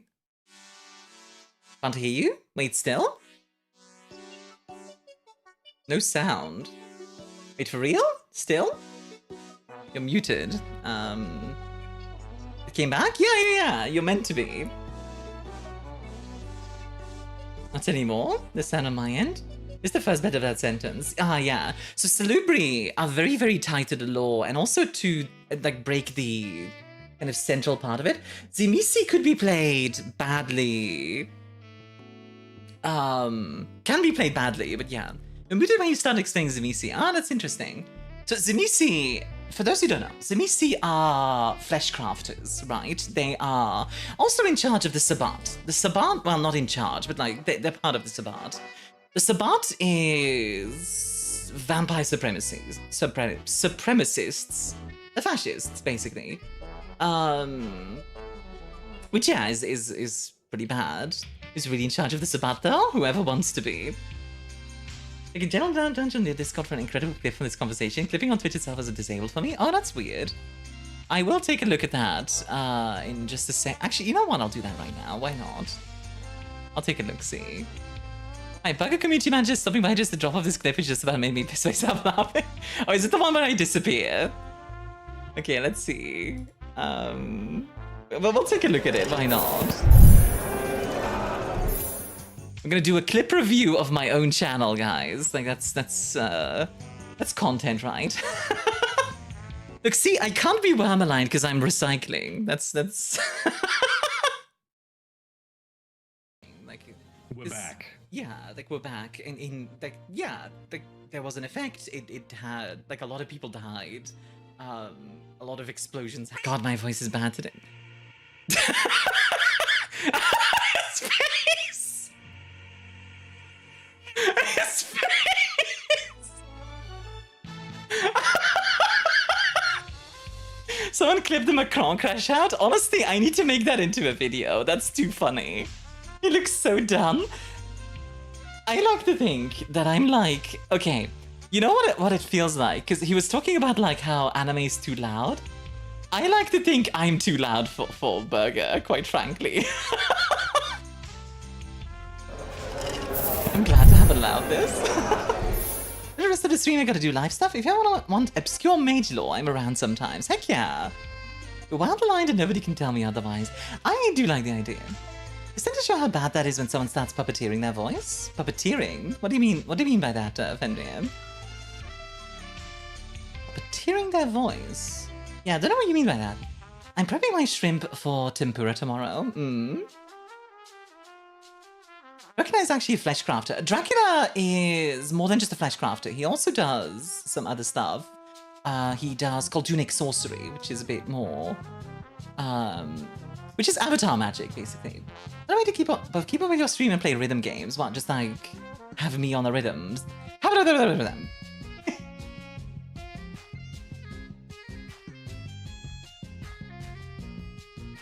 Also, really quickly, I'm just gonna open a window real quick. One moment. Because it is actually bloody warm in here. I want to step away while Burger was actually sweating. It's really warm. No, it's like 50. I can't stand it. Because the avatar everyone wished disappeared. I enjoy Dracula a lot, honestly. Cartoonic sorcery. I guess he has a Donald Duck voice. Cartoony. Is Dracula technically a pilot when he flies in his bat or mist form? Are you ducks aren't pilots. Hi, Dib. Ducks aren't okay, important knowledge from ArmiaStars. Ducks are not pilots, guys. What's the modern Zimisi don't bother or can't find teachers? Yes, exactly. You see Dracula as a yearning lover sort? I feel like he's a troll, personally. Like, I feel like he's kind of a troll. I dabbled in the demon side of vampires. Not yet. I'd love to do some Bali stuff. I think that's very interesting as a concept, and I think it would be a lot of fun to take a look at. Yeah. Oh, Duck is piloting a white-haired girl? Out of context, Majome, that sounds so cursed. I know a duck who's piloting a white-haired girl. Like, okay, I want the people who don't know what that means to tell me what they think that means. I know a duck who's piloting a white-haired girl. Like... Duckula? Right? Out of context, that sounds so bad. It's more Ratatouille, but yeah. Anime character concept made RPG, maybe Duckatouille. Yeah, it is a bit more Ratatouille, but like out of context, it sounds so bad. It really does. Makes you think of Goose Game. Oh, Goose Game is good. I like Goose Game. Yeah, honestly, like, I had an entire campaign where we were stopping Alex from doing infernalism in this Heart of Prague. That's why we were teaming up with hunters because, oh god, that's bad. Oh yeah. One of my favorite things is when vampires are forced to team up with hunters. I think a big part of why I like Thin Bloods is because Thin Bloods inherently... Like, Thin Bloods inherently are very punk. They are at the bottom of the totem pole, and they have a lot of reasons to want to upend the system. And I really like that for storytelling in World of Darkness. And being made to be the boot to stomp them down is really interesting, because then as a character you can go, hold on a second, I don't want to be the boot, and then you go from there. Honestly, I've had some great players of pararescue medic that felt getting someone out, and that act-inspired a celebrity that's been hiding with the Hakim to embrace him. Ooh, okay. Are there any vampire settings where the vampires are running out of humans? Castlevania, actually. Like, purposely. Castlevania is a good one, I think.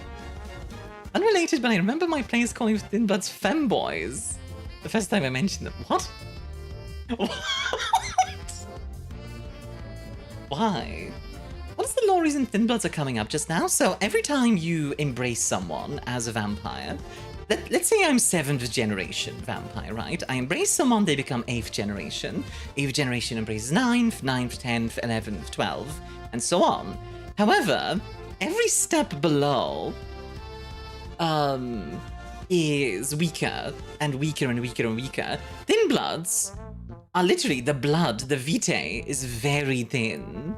So if you are like a 13th gen, I believe it is, or 12th gen, then if you embrace someone, there's a big chance that they become a Thin Blood. There is also a chance that they don't, I don't think, but yeah. Basically, vampires in the modern era are a lot weaker than vampires during the Dark Ages. 13th and 14th, yeah, that's it.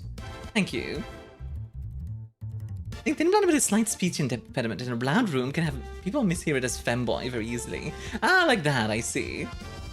Should some vampire try to see how far it will go? Well, the problem is, like, if you're a Thin Blood of thin enough blood, I don't think you can embrace. There is a limit of that to that. There's a movie about vampires living under a dome, living off cloned blood from labs, one of which was declining over time. Can't remember what it was called. That's an interesting idea. It's all the way down to 15th. In 6th edition, it goes down to 16th, even, which... Holy! Like, 16th is quite low, but yeah. Everyone is actively hunting them down because of the apocalypse. Yeah, the Thin Bloods are considered a sign of Gehenna, the apocalypse, which, needless to say, is not, yeah. Thin Bloods are also a sign of Gehenna, which is the end game. Well, yeah, they're considered to be a sign of Gehenna. But there's also an argument to be made that Thin Bloods are maybe just a better adapted vampire for the modern world. Because Thin Bloods can do all sorts of stuff that vampires can't, like use iPhones. Like, that's stupid, but yeah. It's a stupid example, but yeah, that's the case. Eat garlic. Yeah, I mean, vampires can eat garlic anyway, as long as they use Blush of Life, but yeah. Blood alchemy, yeah. I was curious on how far flesh crafting can go. Like, I've seen some gnarly designs for them that it seems pretty open. It depends on your skill. The more skilled you are, the more complex you can go with it, and it can go pretty far. But vicissitude is a weak power compared to a mage's. Like, a life mage, I believe, can do vicissitude level kind of stuff. Like, high level vicissitude stuff. At a relatively low level. Also, Rataxi, enjoy your drink. World of Dark is also going the 40k route, I think, teasing of the end times. I mean, 40k, World of Dark has had end scenarios. They ended the World of Darkness. That's why the Chronicles of Darkness exists. Like, the World of Darkness died. That's part of their storyline. Like everything died.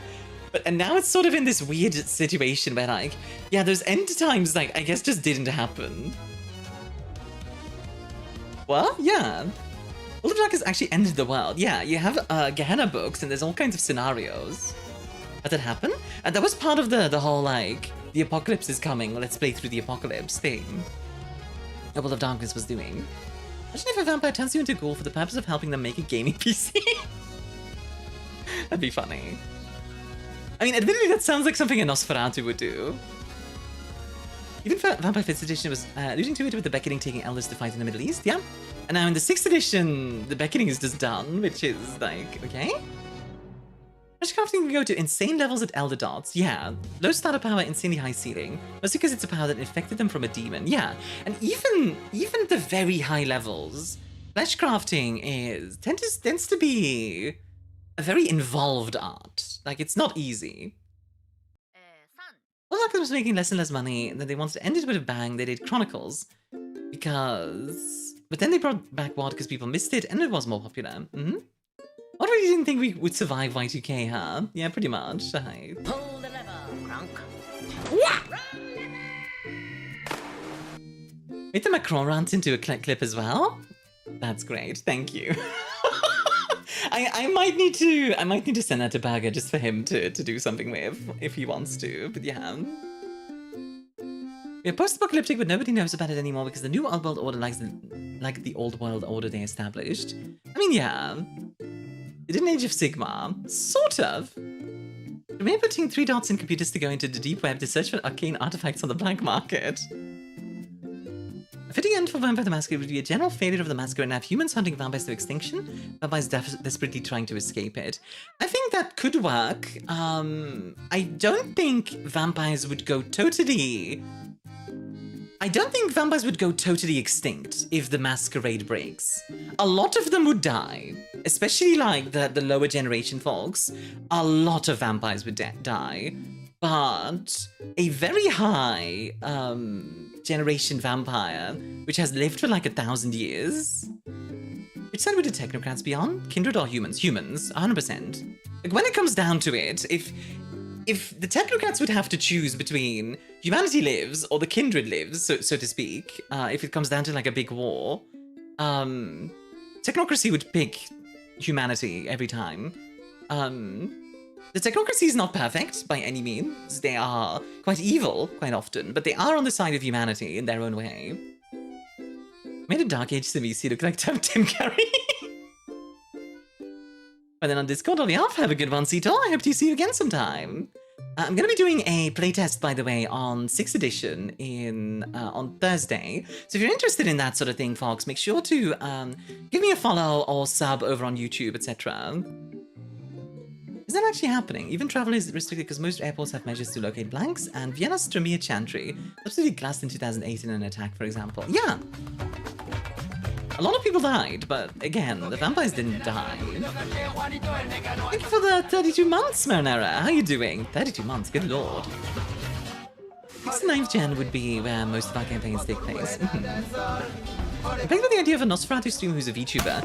In one of the visual novels, there is a cam girl who's a... Oh, what is it? The Malkavian cam girl who streams to herself and who is also her chat. It's quite interesting. Considering the tectonic event that was the ravenous antediluvian waking, it was only stopped because Garou elders and hungry dead bodhisattvas intervened. Would remember things for 100 or 200 years more? Depends on what it is, I think.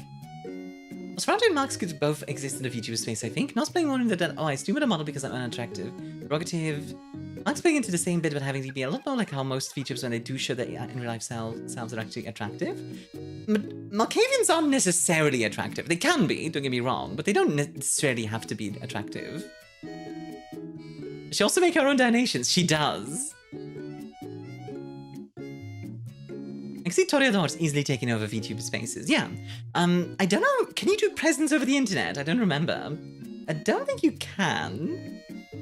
Good builder Armia. For the past 3 years, I've been every single chatter on the stream. Yeah. Looks at the werewolf and just turns into an invisible camera and says, "Chat, is this real?"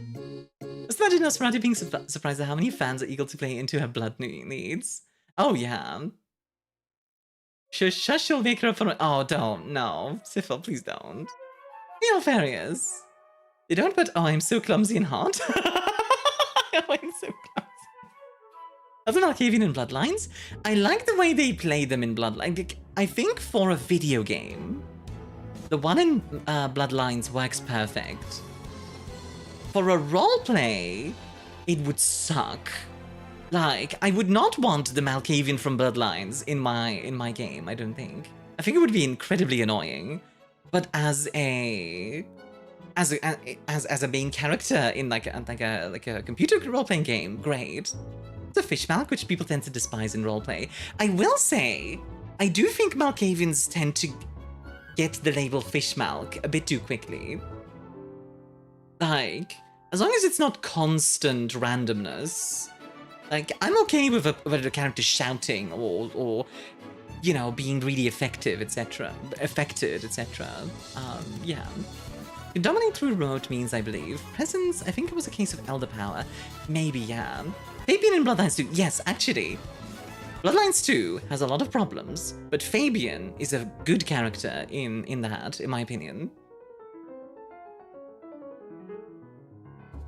Like Fishmarks bring the silly, it can work. As with any role-playing game, if everyone follows along, and if everyone is okay with, oh hey, let's have a Malkavian be silly and it's more played for comedy, you can play a comedy campaign. There's nothing wrong with playing World of Darkness as a comedy campaign. Just as long as everybody's on board with that concept. Same thing with like going very serious. Especially with Rave the Oblivion, that's like the case. People complain about the extra Malkus being a thing, but how in the blazes do you do a puka? Well, what is a puka destructor? It was great, yeah. I really like the Malk in VTM Swan Song. I don't think I've played Swan Song. Vivian's backstory, this investigation of his, is the most intriguing thing to piece together to get more pieces. The best part of the game. I think that's what they wanted to make. The Chinese room makes walking sims, so I think they wanted to make a story about Fabian, and then they were told, congratulations, you're making the next AAA game. And it's like, excuse me, what? Also, Zombie Nation, what are you talking about? Yeah, don't encourage people to visit 4chan, please. This is Malkavian in my second ever character in World of Darkness. I've just spent the entire time making wild prophecies. I keep being proven right the more I learn of World of Darkness. That's perfect. That's honestly really good, Mino. I like that. Any advice for running Mage? My first session is this Sunday. Set in Baltimore, Maryland, USA, and I've got 2 Aetherites, a Hermetic and a Euthanatos. My advice for running Mage is try to keep it grounded. Try to keep it grounded to a really big extent. And when it gets silly, let it take off. Like a plane, if that makes sense. Let it roll down the runway, and then eventually it'll take off. Does that make sense? Like, well, I think the contrast in Mage of being mundanity compared to the insanity of mages works really well. For example, just having, actually, since I mentioned Sybil, right? Sybil's entire thing is, she's just at a museum. She's showing off like her art. And sure, that's like artsy or whatever, but it's a very mundane thing if you get down to it. And then suddenly she looks outside and she sees a face through the window. Suddenly that other world starts creeping in. I think that sort of contrast works fantastically for World of Darkness. A session I ran myself once was it was in a hospital, and the main girl, basically, she kept encountering like weird things that were just normal enough to go, oh, I'm just looking, I'm just tired. I've just been overworking myself, like stuff like that. But it's like just enough weirdness to become interesting. Does that make sense? I hope it makes sense. I'm a little bit of a rambler, sorry. I told a story about a Malkavian LARPer. He and his troop ran across a group of werewolf LARPers, and the Malkavian drew a toy lightsaber. He said, I'm a Malkavian vampire, and this is exactly what it looks like. The werewolves decided to leave them alone. Changeling. The flaw is that it can't directly say the truth. They need to roll willpower and difficulty 8 to say directly truthful statement. That's difficult to say. When or if I get the chance to play VDM, I plan on playing a Malkavian who's self-serious to a fault because of their germophobia and obsessive compulsive tendencies. Yeah, that can absolutely work. I just imagine Nosferatu being surprised at how many fans are eager to play into her blood needs. Yeah, I am. Puka, Irish shapeshifter Faye, they're what Camilla Bombette, based on model and lore on. Ah, okay, gotcha. I don't know, I don't think Malkavians necessarily fit as... they could technically be, like, linked to Faye, but yeah. Where do you think the Slender Mansion would fit into the World of Darkness? Literally just anywhere. Literally anywhere. Like in the Umbra somewhere. Just throw it in the Umbra. There you go. You got it. For a mage, can you excuse any skills as you just being quite trained? Depends on how far we go with it, but yes. Bloodlines 2 was a mess. I still kind of want to see what the OG devs were making with the Thin Bloods. It seemed really cool. Yeah, it was a cool concept. With Mage, don't throw them on the deep end immediately. Ease them into it before you shatter their understanding of the world. Yeah, and... also, if you are playing The Awakening, give your players enough guidance to have a few wants. You know, give the characters a few wants. Like, for example, you're stuck in a facility and you need to get out, and you now have infinite power to do so. And then let them let them run with it. Let them indulge themselves in that power. Let them realize how addicting that is, because that is kind of what Mage is all about. You want to ascend, right? You want to reach that godlike power. It's not what a Mage is all about, but it's definitely like part of it. You can phase in and out of reality whenever you want. I mean, yeah. Any tips for a first-time game master? I've been debating on running a game of Vampire or Mage for my friend group. Won't be too serious, but while I like writing, I'm not sure it'll be a good story. My biggest tip, I think, for a new game master would be to just do it. I know that might sound stupid. Okay. I need to explain that a little bit further, because just saying, oh, just do it, but genuinely, do not get into your own head about, oh, is this going to be good or not, sort of thing. Don't get me wrong. It's okay to be self-critical. It's okay to want to learn and be better, etc. But the first time you do something will never be as good as the 10th or 100th time, right? So just roll with it, and like, you might run into issues, you might have a lot of problems, but just do it. I hope that helps as a like any skill, you get better over time, exactly. And also, yeah, don't be hesitant to just tell people. Like, actually, I'm going to give an even better tip. Talk to your players. Now, this might sound really dumb as well, but also, Croc, enjoy a drink. But genuinely, before you get into the game, before you start, before they make characters, before anything else, sit down with your players, figure out what they're comfortable with, figure out what they're not comfortable with, figure out what they want from a game. Like, why are they joining your game? Are they looking to be silly? Are they looking to have like a really serious character drama? Anything like that. Make sure everyone is on a similar page. Yeah, not necessarily the same page, although that helps, but a similar page that will mesh together. And then go from there. That will save you so many issues with, oh man, this character is not fitting into my game, and I don't know how to address it, and blah blah blah blah. No, tell them, like, ask them beforehand what they want, and go from there. Apache says, session series with knowing what people are comfortable with is so important. Yes, absolutely. There's a lot of resources online that you can find as well, and the first time you do it, it seems a little silly, right? Oh, we're gonna make a checklist of what you're comfortable with, but yeah. Was the opposite only because you said it? And it's definitely gonna be silly based on our last attempt. That's fine. As long as you have fun as well. Was it very quiet redeem? Oh, was it?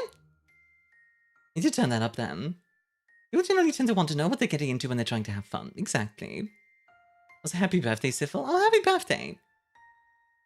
Let's see. Since we're asking advice, I'm introducing a group to World of Darkness, and they want to try Werewolf. Sure. A bit nervous and it might be a bit much for new players to get into, so could use some tips. For Werewolf specifically, I would say Werewolf is a decent game line to start new players off in, because werewolves don't really know that much about the world.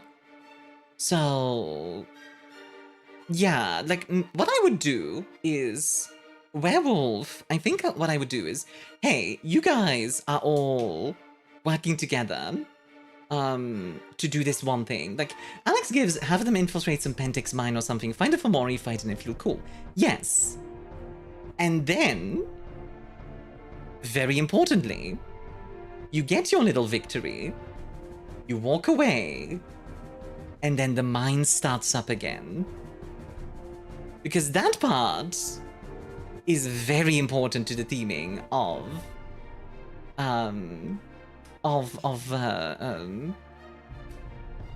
if the game is gonna continue, even if the game isn't. Like, have them feel awesome. Have them be like, yeah, we're awesome. We destroyed everything. We're so good.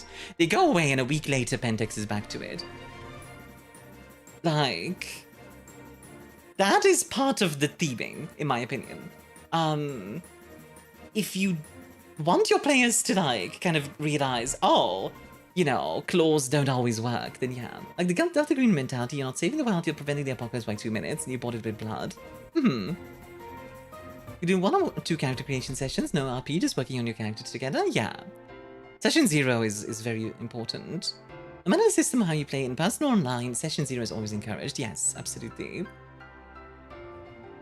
I hope that helps, Mino. Because Well of the Apocalypse, I think, is a game about learning to manage your claws, if that makes sense. Does that make sense? Like, sometimes rage is useful, but sometimes you need to just build something instead.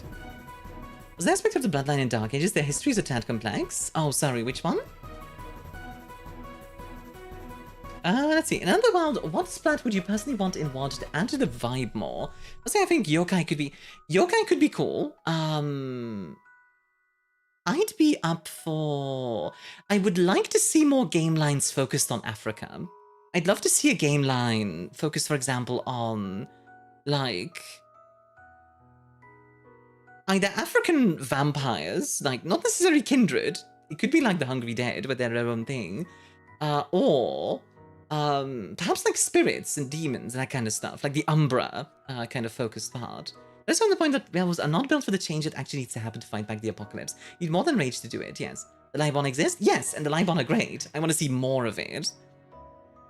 I want to see more of that kind of stuff. Because African mythology, and when I say Africa, Africa is super diverse, right? Like, you could just do Malian mythology. Not even all of Africa, just Mali. Or just Ethiopia, or just Nigeria, and you would have a lot to work with already. But I want to see more like that. Might be pretty much reiterating stuff in the fight. No, it's okay, Columbo. I want to see what I'm sitting in the ambulance. Are you an ambulancier, like a driver or whatever? That's been done. I love Latin American focuses. Yes, Aztec mythology would also be very cool. I would love to see, like, some Aztec focus in World of Darkness. I think that would be, but not just Aztec, also Inca, also Mayan, and also the other cultures that the Aztecs ruled. An EMT? Oh, that's awesome! Heck yeah! Can you get me a blood bag? I need some blood. I need some... Sorry. I need some blood. Hey, Wilfer, how you doing? I missed the whole thing. Hey, Matt.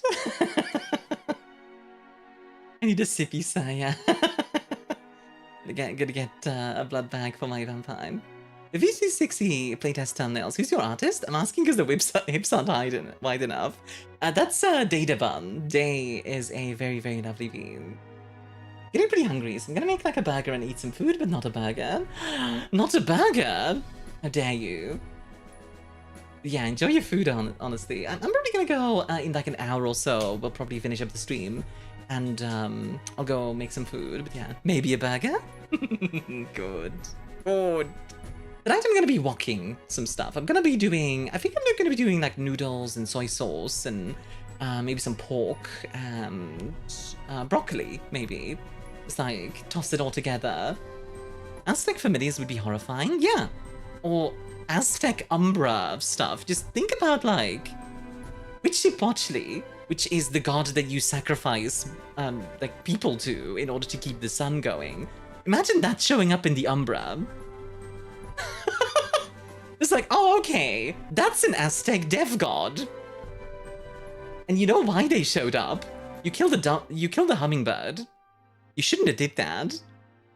Because if you don't know, hummingbirds are connected to Aztec mythology. Hey Puppet, welcome back. Dumplings, perhaps?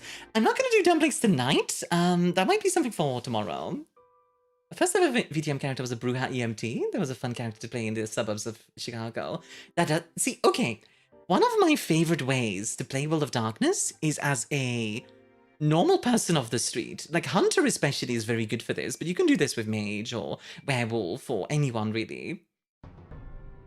Really Slaughterhouse in the Umbra? Oh, absolutely. Like, one of my favorite things is like, oh, you're just a burger flipper, and one day you went into the back and you saw, like, a burger man eating someone or something. Was making dumplings tonight? I'm not gonna make them tonight. I'm gonna make them another day. Hey, Scum, thank you for the 7 streak. Enjoy the extra points. Yeah, hummingbirds are the spirits of warriors. I think you're correct, Tinsmurf. The spirit of spam is open you? Wait, what? Oh, you... The spirit of spam. You know what, while I'm like promoting stuff, by the way, if you guys want to stick around, feel free to check out my Discord. It is a very lovely community. I'm very, very proud of that place. It's very wholesome overall. They're all very nice. And sometimes we have some, honestly, really interesting discussions about like game design. There's a lot of role players in there. There's a lot of artists in there. Just a really wonderful community. I also have my own subreddit, actually, when I'm like promoting myself. Where I put like memes and like weird videos and all kinds of fun stuff like that. So yeah, if you're interested in that sort of thing, then you go. Of course, you do not have to click any of these links, but you are more than welcome to if you like. You know what's funny? I had 4 questions for Burger Krieg. I ended up asking all 4 of them, and we ended up spending 2 hours just on that. I need to try in the future, marinate pork in soy sauce overnight. Ooh, that's a good idea.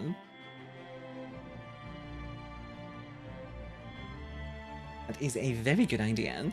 A lot of South American stuff could get brought in if they ever bothered to delve more into the non-Egyptian mummies. Yes, absolutely. Non-Egyptian mummies would be a very cool one. I don't know if the rest of Africa had mummies of any type. I know Ireland had mummies with the swamps, you know. But I don't know about... Yeah, I don't know about like the rest of Africa. I need to read that up. Africa mostly has death gods. Ah, gotcha. Is Lenin a mummy? Yeah, he is. You could absolutely play communist mummies if you want to. Africa, not to my knowledge. Yeah, I don't believe they were. Yeah. But yeah, you could play Lenin like communist mummy if you want. Like. On topic of Aztec gods, if you wanted to depict the depiction of the sun as this malevolent living creature, I can draw parallels to Aztec gods. There swings a skull. Okay. Oh, sorry for the ads, by the way. It'll be done in 3 minutes. End up going in Eastern Europe for a moment, and then instead of putting fries in the bag, the fry stands up, puts you in a bag to cover the bag of meat in the pantry. Wait, I'm wrong? What are you wrong about, Nod? It's a very well-formed mythology. Oh? Okay, I'm curious now. How? Because obviously when you say Africa, it's kind of like saying Europe. And obviously Western Europe and Eastern Europe have such different vibes already. China, interestingly enough, has an ancient culture of mummification. Really? Okay. See, there's another thing I didn't know about. I'd love to read more about that. I love cultures, just in general. Like, I'm interested in pretty much any culture out there. I've recently been very interested in, like, Central America, and also kind of Africa. Like, I've been reading up on Mali, specifically. I said Portugal? Portugal is Eastern Europe in everything but location. I mean, Finland is considered Western Europe quite often, while it's actually more east than, like, Poland, so, you know. An Incan mummy would be cool, to be honest. Yeah, it would, wouldn't it?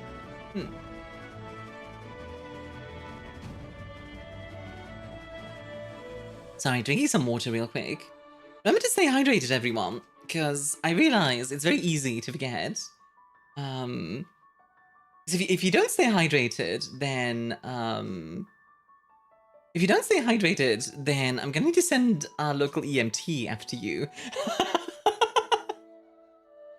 What is important exactly? Yeah, and especially because like it's summer, so it's extra warm. Yeah, stay hydrated, everyone. And that's not just because I want to sell more drinks. Also, for the folks who joined from Burger Creek's end, something you might be interested in or not, is that I recently got a partner on Twitch, which is pretty dang cool. And the next goal is actually, well, I'm working towards something kind of cool, I think, for 3D. I'm going to go 3D next month. And the month after, on Halloween, there's gonna be something else as well.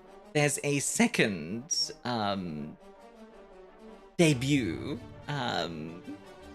that's related to Halloween and to World of Darkness in a way. So yeah, like if you're interested in World of Darkness stuff and in VTubing and all, then yeah, ArmiaStars, yeah, I'm just gonna be like, wah! That's gonna be the entire debut, just me just like wah! She is the regent? Yes, indeed. It was me all along. Honestly, I would love to voice a role in Hunter the Parenting. If I get the opportunity to voice something in Hunter the Parenting, oh my god. Oh my god, I would love that. Like, oh, Let me voice like a vampire somewhere, you know? Love to see it, Archbishop Armia. See, that would be awesome. I was on the server last night, but you got partnership and a really good time with the Twitch September stuff. That's true! I forgot about September. I completely forgot about that. The Regent's posh sister, perpetually disgusted by her. This was a fun time as a first-time streamer, by the way. Got the notification from the stream from Burger's Discord, and I'm happy you joined in when I could. Yeah, absolutely! I always love having new folks in. I pride myself on being welcoming. Obviously, I didn't read as many chats today, because during the collab, I don't want to just be sitting there like, read the chat, read the chat, read the... But yeah, the voice does give a 17th century British nobility vibe. The British nobility. Apparently I can do a freezer really well. But yeah, I'm glad you're having a good time, Columbo. Also, I won't lie. When I saw your name in chat, I was so tempted to bring up Guy Chapman. Because he's such a big fan of Columbo. I believe the Jiangxi are a part of the ancient Chinese mummification culture. The reason they're stiff is because they're desiccated and they hop towards the grave at the orders of a corpse driver. Ah, okay.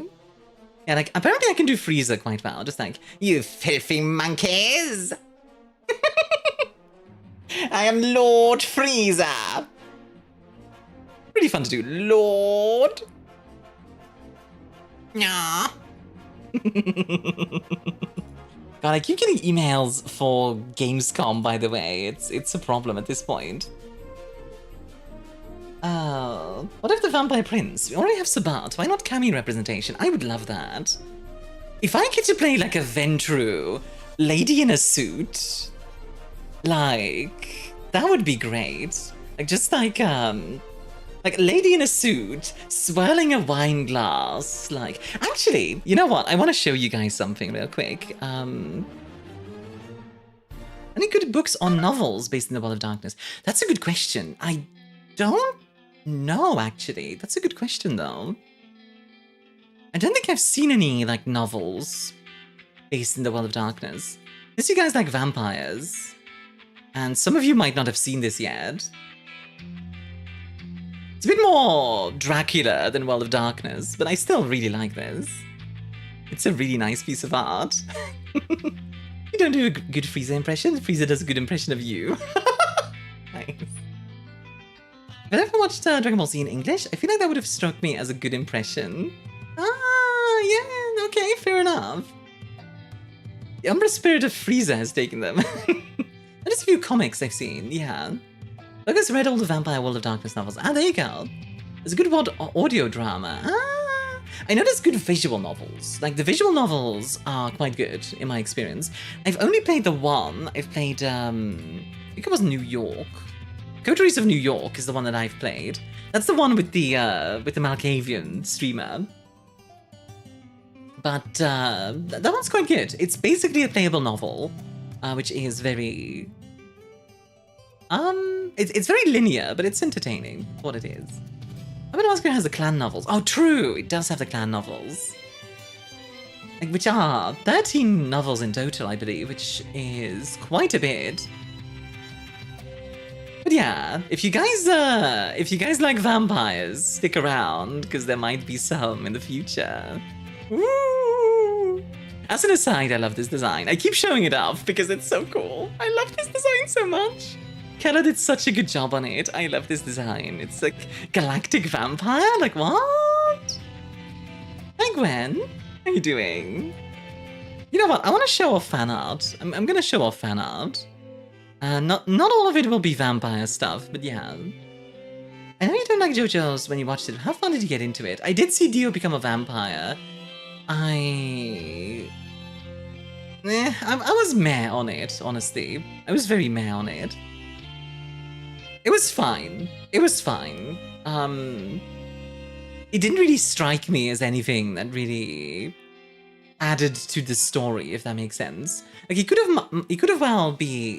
might as well have been, what's the word I'm looking for? He might as well have been, like, just superpowered, you know what I mean? So for me, it's kind of whatever. What's done with the magical Galguidian? Ooh, okay. Let's see, what's some good fan art I can show off? Since I was talking about me in a suit, this one is quite fun. This is Lilith's. What one is the weakest? Yeah, but JoJo is too loud for me. JoJo's is too loud for me. And it's also just... it's too random. Like, I don't quite enjoy it. Hey, Katra? And wow? What's up? Yeah, like... show lattes? Oh yeah, I can show lattes. Hold on, where's lattes? You mean this one? Not for everyone. Yeah, it's not for me, and that's okay. I shall return to the shadows for now. Very fair. Oops. There we go. Also, a bit of lore on mummies. Funny enough, comes from the Werewolf Wild West book, the Xibalba. Utterly fascinating. What are the Xibalba? The fan art? Ah, okay. Katra's having a moment. I really like this one. I think this one is super cool. This feels like something you would find in an art gallery. You know what I mean? Yeah.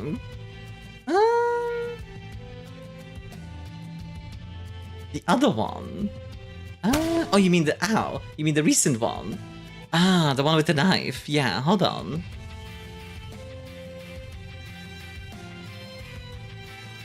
The one with the knife. One sec. I will take my leave, Bayonetta. Gotta finish up important bits. Very fair. Another good one, Nut. Here we are. I really like this one. Honestly, my fan art, like, there's so many good fan artists. The one is a gateway to the spirit world in Central American mythology. Ooh, okay. That sounds cool. Yeah, I really like this one. This one's fun. It's like just walking up with a knife. A knife! Yeah, Xibalba sounds interesting. The North/Mesoamerican mummies, they function completely by their own rules and drawn from First Nations and Mesoamerican burial practices. Gonna go pick up another patient here soon? Yeah, good luck, Columbo. Yeah, what you do? Serve. Serve, baby. I admit, I am looking forward to that in 3D. As much fun as I have being the gremlin. The other model, like this one, just feels more me. Like, as much as I enjoy being a gremlin sometimes, I just feel much more comfortable being myself, you know? It's nicer, in my opinion. Yeah. Although, it's funny because, like, I worry sometimes that people don't like this style of model. I don't know, you guys can tell me if you like this or not. I've considered going more like typical anime style, but yeah, it's fine. It's fine. Mommy? Sorry, mommy. That's good. I have to look up this Valve Wad. I prefer this sort of look, to be honest. Fair enough. You're gonna be very happy then, because 3D is actually also taking this kind of look. It's not going quite as anime, as I originally expected, which, honestly, I don't mind. The Discord poll is evidence enough for me. I get into my own head with it. I get way too much into my own head about this stuff. I really do. Like, oh no, will people like me? Oh no, oh no, oh no.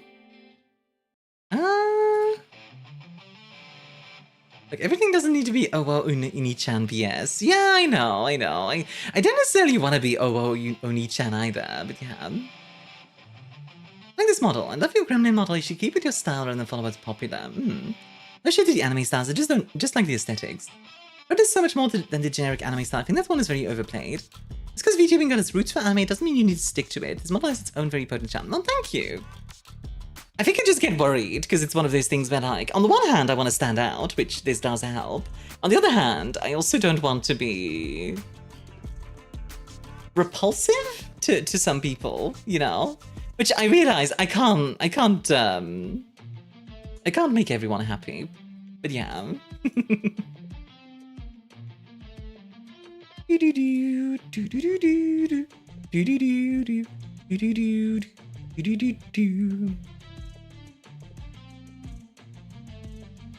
Sounds really used to hold your head up high. Oh, thank you. Repulsive. Where do you get that? Because I'm mean to myself. Where? Anyway, yes. So about World of Darkness. 1, you can't make everyone happy. 2, don't worry about a kitten. Kitten. You make everyone happy. Focus on the ones that appreciate you. That's true. That is very true. That is very true. You make a fantastic point, Uber. Honestly. God. Something I'm so looking forward to with 3D is just being able to walk around the bar and just yap to you guys while I walk. You guys are gonna see just how hyperactive I am while talking, because you guys can't see, but I use my hands like an Italian. Like, it's actually kind of crazy. Like, I am constantly using my hands. You look like a real woman. How repulsive. Not repulsive for doing your own thing. It looks great. You are the one needs to be happy with it. Like VR chat 3D, a step beyond. It's VR chat, but a step beyond. Yeah, it's higher quality than VR chat. It's better tracking than VR chat. It's more interaction than VR chat. It's basically like I took the base of VR chat and made everything better, basically, which might sound really it might sound really arrogant, but yeah. You get to see some legs. Long. I mean, I do have legs already, but yeah. VR Myuk goggles? I don't have any Myuk goggles. What do you mean Myuk goggles? VR Myuk goggles. Oh yeah, what's up, mate? What are Myuk goggles? The other name for Myuk? Starting with a G. What? What a goon? Goon goggles. What the heck are goon goggles? What? Are you talking about like those Are you talking about the what is it? Like the little eye masks? Is it like augmented reality Armia? Yeah, what goggles? I'm confused by like goon goggles. Like what? You confirm if you have legs. I have legs, shush. Yeah, gonna need to explain that one to me, Straw. I meant it like augmented reality Armia. So that's something I want to do. I want to do cooking streams with like my 3D model, which is gonna need a lot of setup, but will be interesting if it works out. So yeah. I like this music. It's kind of nice to just relax.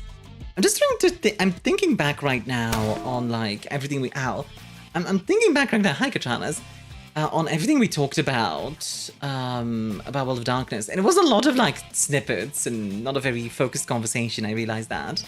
I did consider doing more of an interview structure But I think it's kind of fun just having a yap, you know? Like, I know how to do an interview with Jan. Love the side shave. Thank you. I'm glad you like it. I do like side shaves as well. Side shaves are neat. Following a VR headset, Goon Goggles makes me think back at Brave New World and how they created VR just for porn. I mean, what is that one song? The internet is for porn. Can I hit your chest and not your head? It's because there's some padding. I can handle it there. My head doesn't have as much padding. I do not have boobs on my head. Unfortunately, quite frankly. Somebody put some boobs on my head. Can I hang it? Anyway, yeah, no. So, what was I talking about? I'd love to. Okay. You know what? Just to relax a little bit and to like decompress a little bit. How about we play some Game Doll? You guys don't know what Game Doll is. Let me show you. Seen Avenue Q? Yeah. Classic. So, the way it works is ensuring job security for myself. Ow. You know what? Fair enough, Columbo. Did it have something for you to do? Yeah, that was the game I played the other day with the thingy. I'll be posting the Burger Magical Girl shortly. Peak, thank you. So what we have to do is we have to pick a game based on keywords. So my thought, Gore, Bloody, and Parody makes me think Postal. Personally, so I'm gonna try Postal. It's not Postal. Janitor. Biohazard Incinerator. I think I was here when it happened. How was it? It was interesting. It basically was trying to find a specific person based on what they said in the chat. Was this in a parody of anything? Ah, good point. Crime scene clear. Oh, Viscera. Viscera cleanup detail. Yeah. You got it. Is 3D tech easy to mishmash taking tech from different companies? No. Not even close. It is not. Oh, it varies which part, but yeah. Yeah, that's so good. My god, Alec, that's really good art. That's really good. I kinda love this. Hey, Mega Man? I think I'll hop off here. Have a great one. Have a good one, Dragva. This is really, really good. I love this. Now I want to know what I would look like as like a magical girl as well. Dang it. I might need to commission somebody or whatever to... What's this? This is Burger Krieg as a magical girl. Magical Burger Girl, yeah. Thank you, it's a bit of my job. Oh, do you do like art as like your main thing? I can arrange that. We can definitely look into it. That's your chance to be a big shot. Princess the Hopeful stream when. Tell you what, if I get a magical girl piece of fan art, I will look into doing a Princess the Hopeful stream. I'm not going to promise anything, but I will look into it. Gems, a fairy, and interqual makes me think of Spyro. For some reason, I'm reminded of a game. There was a game where you could like switch bodies. You were like a fairy fighting in a war or something. Deltarune stream? I could maybe do Deltarune. I'm not super interested in Deltarune, but yeah. You know what to do, folks? Nelly. I mean, I do love getting fan art, just generally. Nelly actually drew a really amazing piece of fan art the other day. Let me show you guys that, because that one was so good. Where is it?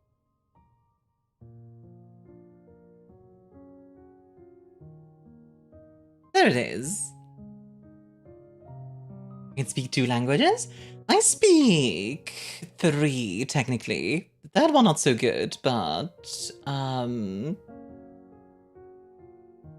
am working on a Japanese. I'm on learning Japanese as well.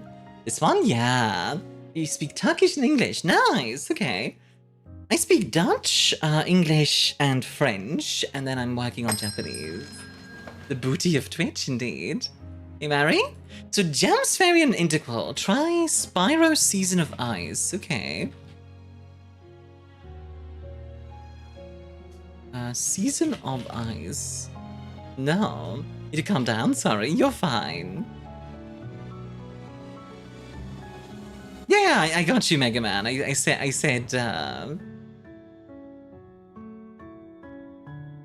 said my own languages because I was sharing. I mean, I could put a Spyro, but yeah. Gems, a Fairy, and an Interqual. What the heck is an Interqual, by the way? One prehistoric animal of the stream is Nubidotherium. Like if an elephant were a pug. Huh, okay. Gems, a Fairy, and Interqual. Not a prequel, not a sequel, so like an in-between between two games, I guess? I mean, it could be Zelda. Like one of the Zelda games. Like... Okay, it is a Zelda game. Oil painting. It was a game made in between the main games. Mini games, wall merge, and oil painting. What's the question of the day? No question of the day today, Mary, because we had a yap with Buggerkrieg earlier, and I didn't want to constantly go like, oh, the question of the day, oh, the question of the day. Twilight Princess, Wind Waker, Minish Cap. These are the Kingdom, Spirit Tracks. Spirit Tracks? I don't think Spirit Tracks has a wall merge. In Between Worlds? Isn't... It could be. Rick. That's last time. What would be your magical gal gimmick? Good question, Alex. Okay, guys, what would be my magical gal gimmick? Link Between Worlds? Okay, I'll try Link Between Worlds. It is a Link Between Worlds. Nice, okay. Tingle's Magic Rupee Land. God dang it, Nate. Alright, next one. Family, puzzles, and singing. Mixing potions like drinks? That could work. Like a big shaker or something. Giant solar fire. I could see leaning into the star part of it.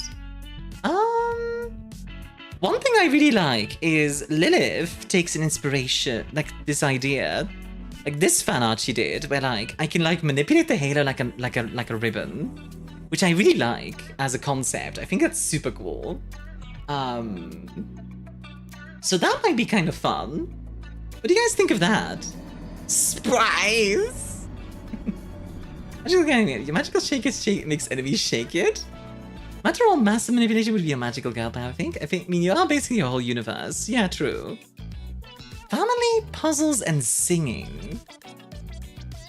What is this? Like a karaoke game? Family, puzzles, and singing. Huh. I'm a little lost here.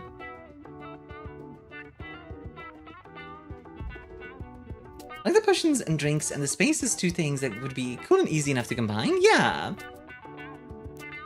Yakuza? Could be. I could try Yakuza. Let's try just Yakuza 0. Imagine if we got it like first try. So it's not a Yakuza game, although good guess. Darkness, journals, and trophies.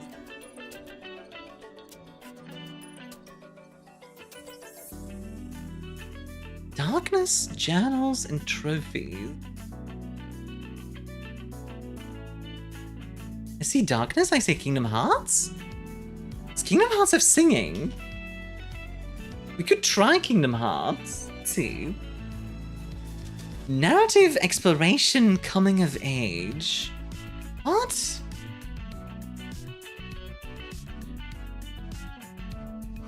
It does have singing, but it's not a main enough feature to be listed so early. Well, keep in mind, Sifil, it doesn't go from like it's not like main ingredient sort of thing.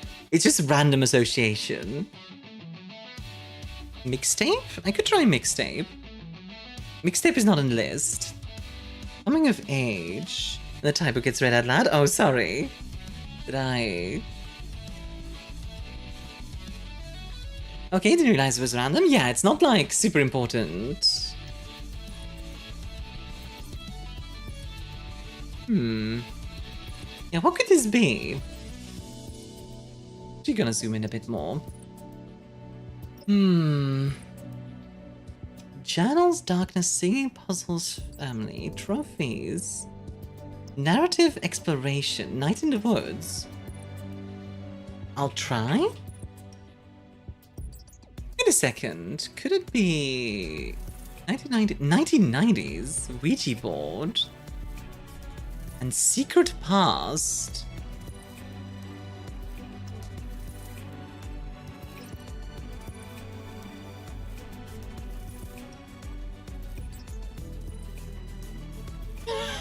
Sorry, I am like completely baffled right now. I have no idea what this is. So it either takes place in the 90s or it's a 90s era game.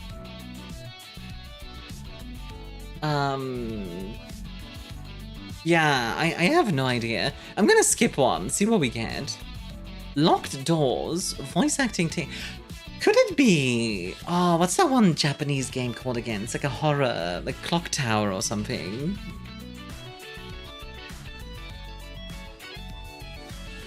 Minimal combat, movie reference.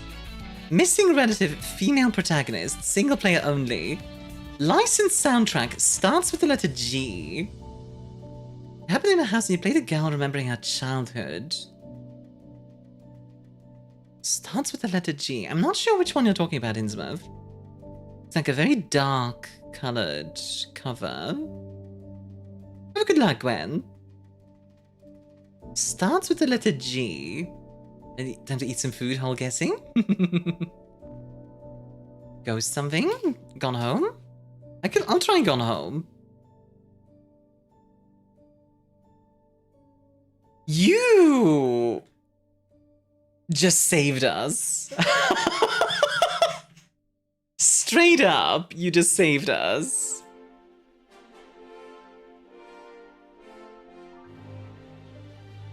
God dang, what a save. Both Seek and Innsmouth, by the way, like both of you said that almost at exactly the same time, so you both get the credit. Like, god dang.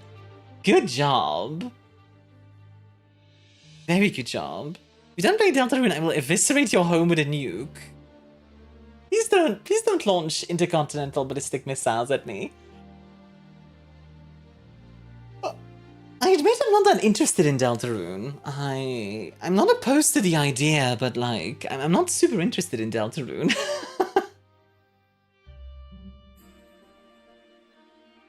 OG, robot, flight, mascot, gliding. Ratchet and Clank? It could be Ratchet and Clank. Okay, ow. But Deltarune is Delta Peak? I believe you, Mega Man, but yeah. God dang. Prepping food done? What are you making, Lilith? You know what? Let's try some cover art instead. Cover art is also always fun. Oh, this is a Dragon Ball Z game. This is like Xenoverse or whatever. Like Dragon Ball Z Xenoverse. I'm gonna guess Xenoverse 2. Oh, it's Xenoverse 1, okay. It's not! Budokai and Tenkaichi? Sparking Zero. Oh, is it Sparking Zero? Budokai would be to... Yeah, there we go. Sparking Zero. Fair enough. What's your 3D print adventure going on? Oh, that's still very much far in the future scope for now. For now. Yeah, Sparking Zero is a pretty recent one, right? Told you it was Sparking Zero. Yeah, I know. Chill, Mega Man, chill. Like, relax a little bit. You are being very intense. Let's see, what is this? Some kind of train game. Makes you think like Animal Crossing or something. Yeah, like an Animal Crossing... Is there an Animal Crossing train game? City Folk, New Horizons... Maybe New Horizons?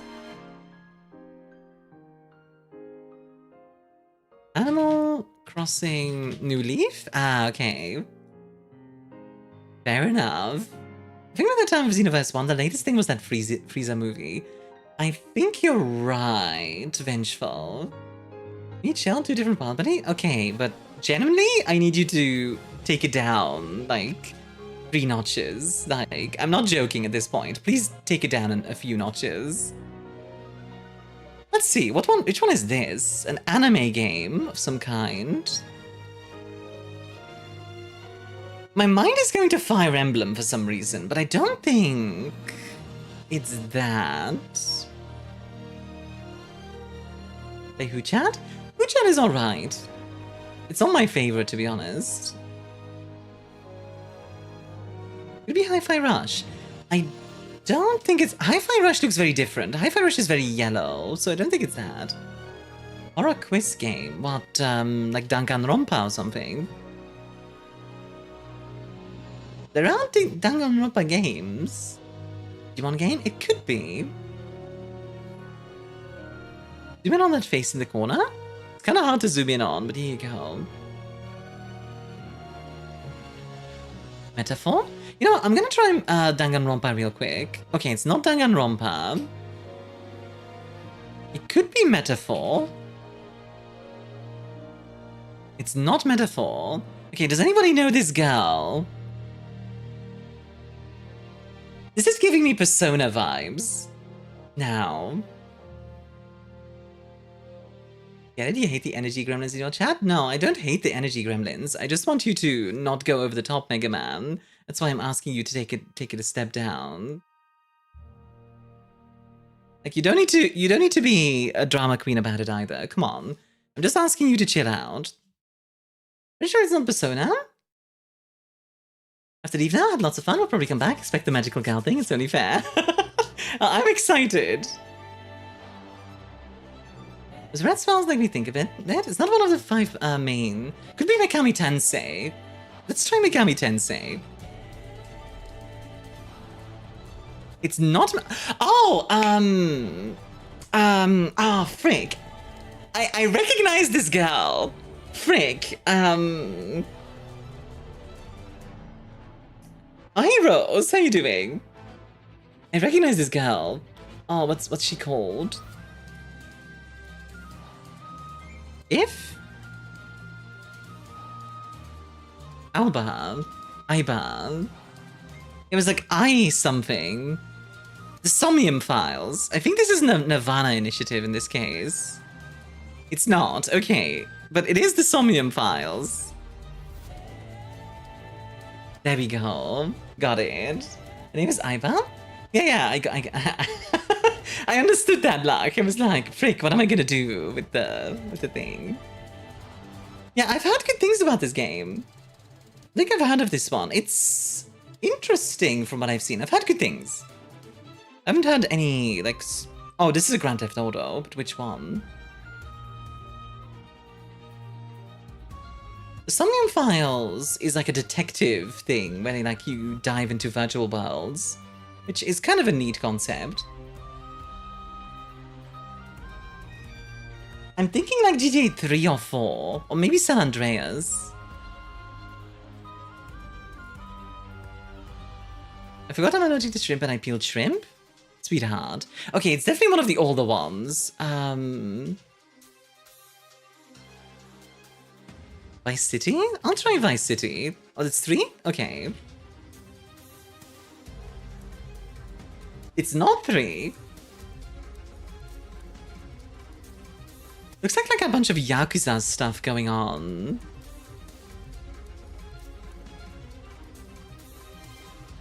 I wonder if I Chinatown something. Is there a Chinatown Wars?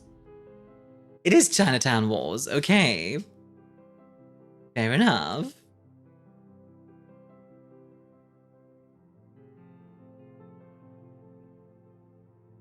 I guess that's like a spin-off or something. I don't think I've ever heard of Chinatown Wars. Did not know that was a thing. Yeah, I actually didn't either. Okay, what is this? What the heck? This was a mobile game like on PSP. Ah, okay. mean, that's kind of neat. For some reason, I'm going, like, near... Wait, what's the other game like? My hands are itchy. Please go get that checked out. Rivera was, like, top-down? Drakengard? Could be Drakengard. It's not Drakengard. And it's giving me Final Fantasy vibes as well.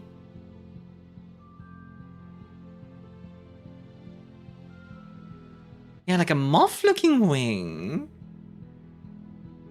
Huh. I can't speak. Bravely Default? Maybe. It is Bravely Default. Okay.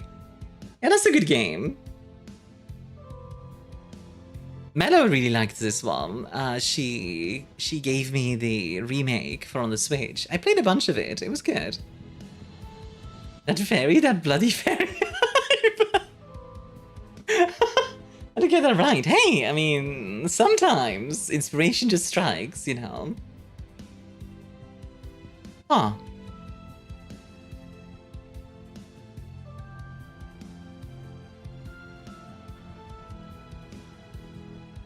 I'm Eep? You gotta be okay, Lilith. In a guessing game of guessing games? Exactly, Rose. What is this? Yellow. What's the music playing right now? This is... Most of my music is by Rush Garcia. I think this is a cover of a Celeste song. Settlers 3? I'll try Settlers, sure. That's impressive! That's really impressive! Holy! One shot, bang! God dang, Relagos, okay. Might have aged myself with that one, maybe, yeah. Okay, this gun looks very World War II. Which is a problem, because... There's a chat, I guess, yeah, for real. Because World War II games might as well just mean games. Looks like a... Might be a Car 98. So we're talking... It's a German gun. I don't think it's Valkyrie Chronicles. Valkyrie Chronicles would look more anime. This is a German gun. My mind is going to, like, Blitzkrieg or something. I'm gonna try Blitzkrieg first. Okay, and it's not in the thing. Medal of Honor? I'll try Medal of Honor. And if not that, I'll try Valkyrie. No, there's no way it's Valkyrie Chronicles. This looks super familiar. Sniper Elite, of course. Yeah, it is Sniper Elite. Which one is the question? It's like an Africa one, I think. Is there just Sniper Elite Africa? No. Which is the one in North Africa? Or, guess who's Gome? I don't know who's Gome, Finny. It's not 4. 3, okay, fair enough.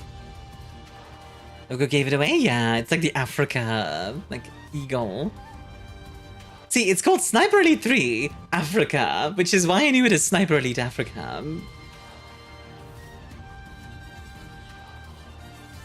Is it you? Are you the gnome? The Tomtugubar?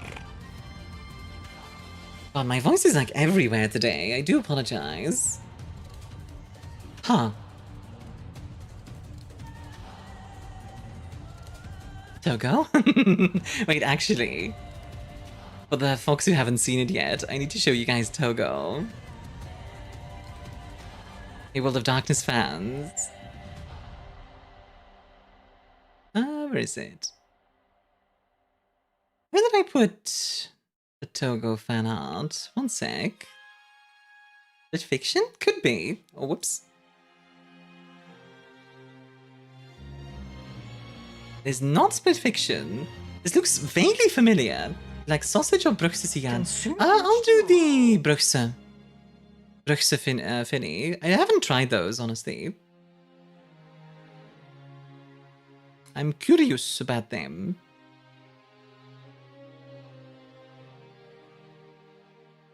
ArmiaStars. Here it is.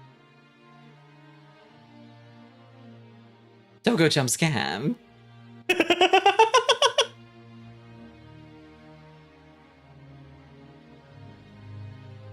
Togo, baby. Honestly, I should have pulled out in the middle of the Burger Creek interview, just like suddenly Army of Togo. It's like, go on, Mr. Burger Creek. What are we talking about? Yeah, sounds great.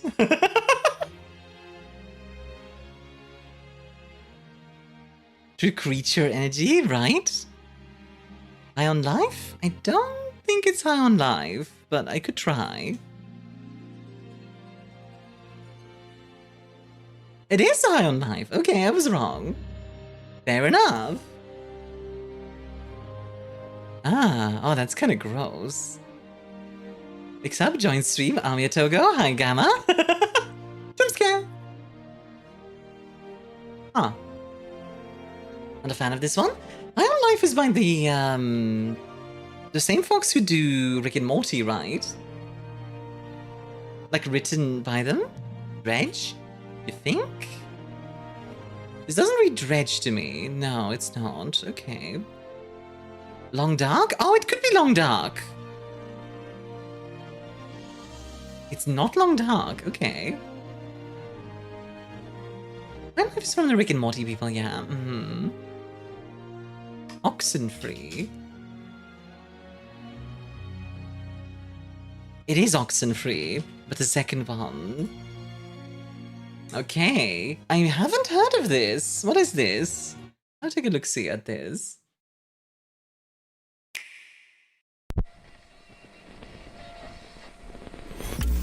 Welcome, welcome. First, we're gonna have a little fun tonight, folks. Residents of Kella reported strange interruptions in their radio broadcasts over the weekend. Okay. Confirmation of the clouds above Edwards Island. Over.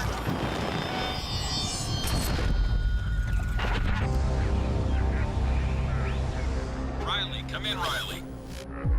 Can you hear me? Riley? Riley, are you there? Okay. I believe that was the second one. I really like the first one. I like the vibe of this. Oh.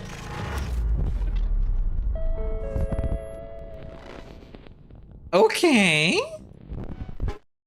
Okay, that sounds amazing. That looks amazing, honestly. I want to try that out. That looks great.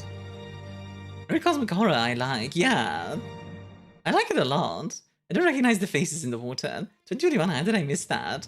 You know, sometimes you miss them, you know. Also, Shira, let me give you a shout out real quick. Capitan Shira. Several streamers played this. It's very good. Okay. This is like a creepypasta / novel series, Tales from a Lonely Broadcast Station. Also, this looks super familiar. This Wolfenstein. I'm reminded of like there's like a game, like Remembrance or something.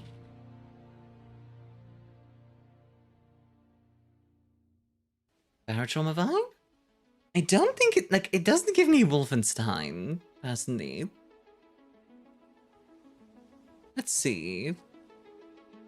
I think Feminine Hand. It's a possible female main character. Could it be Hydrophobia?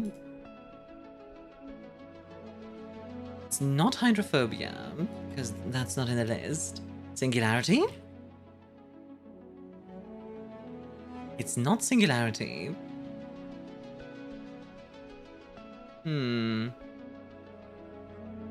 Remember Me? I could try Remember Me.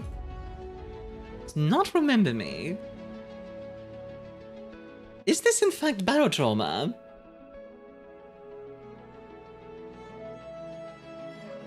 Oxenfree is a great game. It looks really cool. I kind of want to try it. Resident Evil 5. I don't think it's Resident Evil 5. 5 is in a desert and it's like very orangey. In Isolation. This isn't reading Alien Isolation. Alien Isolation is green. Half-Life Alyx. It's also not reading... maybe. I could try.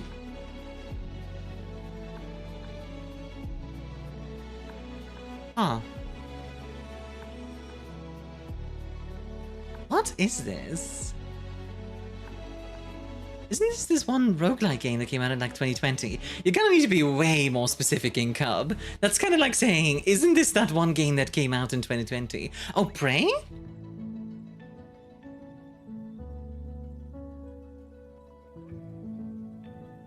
Not Prey. Returnal. God dang it! Sorry. I say god dang it because, like, I recognize the art now, like, looking at it, and it's on my list of games to play. Just, like, the name completely... Dang it. Oh, this is, Ghosts of, what is it? Ghost Tokyo something. Ghost by Tokyo. Easy. I've heard good things about Ghost by Tokyo. I know it's so good, but it's so hard? Okay. What? Is this like Parappa the Rapper or something? Wait, it might actually be. Is it 1 or 2 is the question?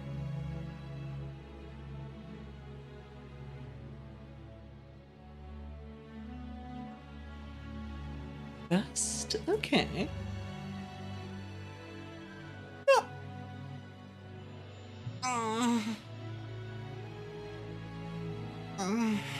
Sorry, stretching real quick.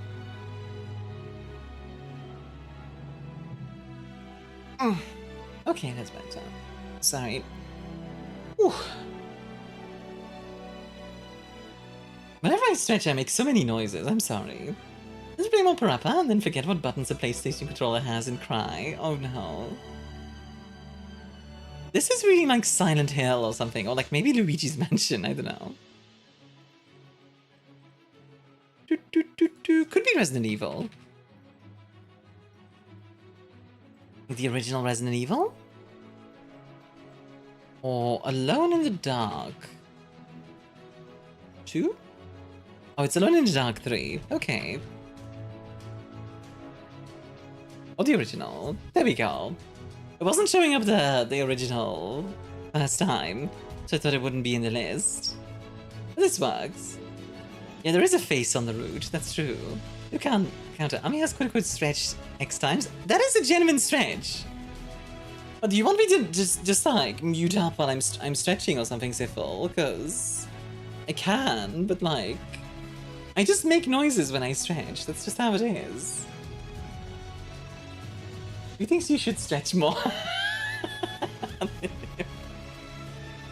Just teasing. I'll bite you, Siffle. I swear to God. Looks Egyptian. To me, it reads Chinese for some reason, but we have a bunch of buttons with disasters on there.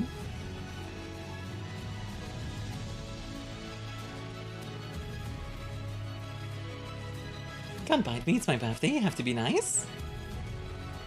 Hey Foxy, how you doing? Populous. Wait, Populous. Oh, Populous. It is not Populous. SimCity.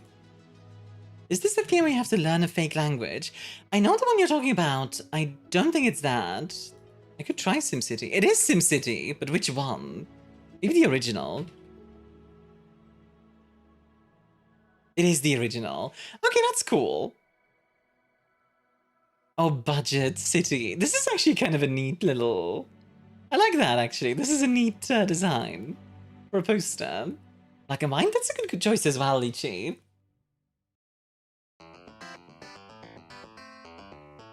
What is this? Really nice cover art, yeah, right? Like, I like it a lot. Very creative. I'm gonna like Secret Agent Dude. Clue? Maybe. I could try. It's not the Clue.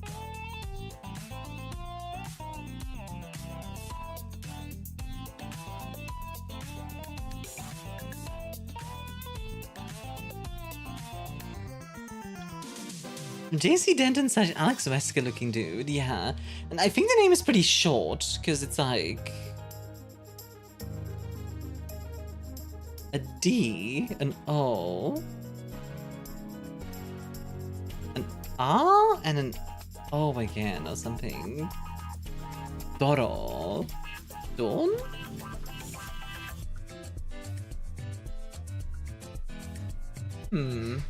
Maniac Mansion.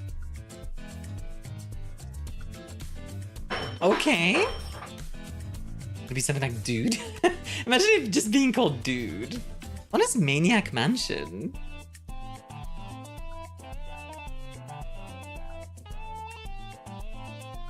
Like, I don't think I've ever heard of that. Huh. Old school point and click adventure? Ah, gotcha. Oh, oh, frick. Dang it, I recognize this.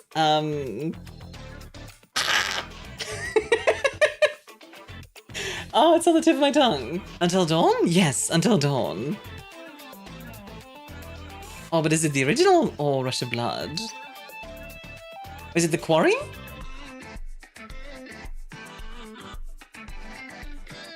Oh, it is The Quarry. Okay, Shira. Okay. To be fair, all of those do blend together, kinda. Like, they're very similar designs. So bad at this? Honestly, Incub, don't worry about it. Like, Until Dawn helped me a lot. Never even played? Yeah, I just know of it. I know everybody in that game is like a bunch of idiots. I don't understand that in horror stuff. Like, aren't you supposed to want them to not die? Like, I don't understand why they always make them so unlikable. Oh, getting over it.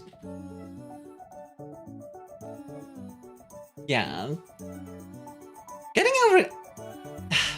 These rage games. Nah. Not a fan of rage games. Most of them you just know are completely oblivious. Yeah. Like a cheesy schlock horror, at least the original was, yeah. Oxygen not included? Oh, okay. I didn't recognize the style. It is Oxygen not included. I need to play Oni sometime. So you don't feel bad when they rip and tear at the monster? I feel like you should, though. That's part of the horror. Eli Roth's school of horror. Make them so unlikable you enjoy seeing them get away. Yeah, but at that point, it's not really horror, in my opinion. Like, that's maybe just me. I think the part of the horror should be, you know, being worried about the characters. Oh, is this like Siege Extraction or something? Like...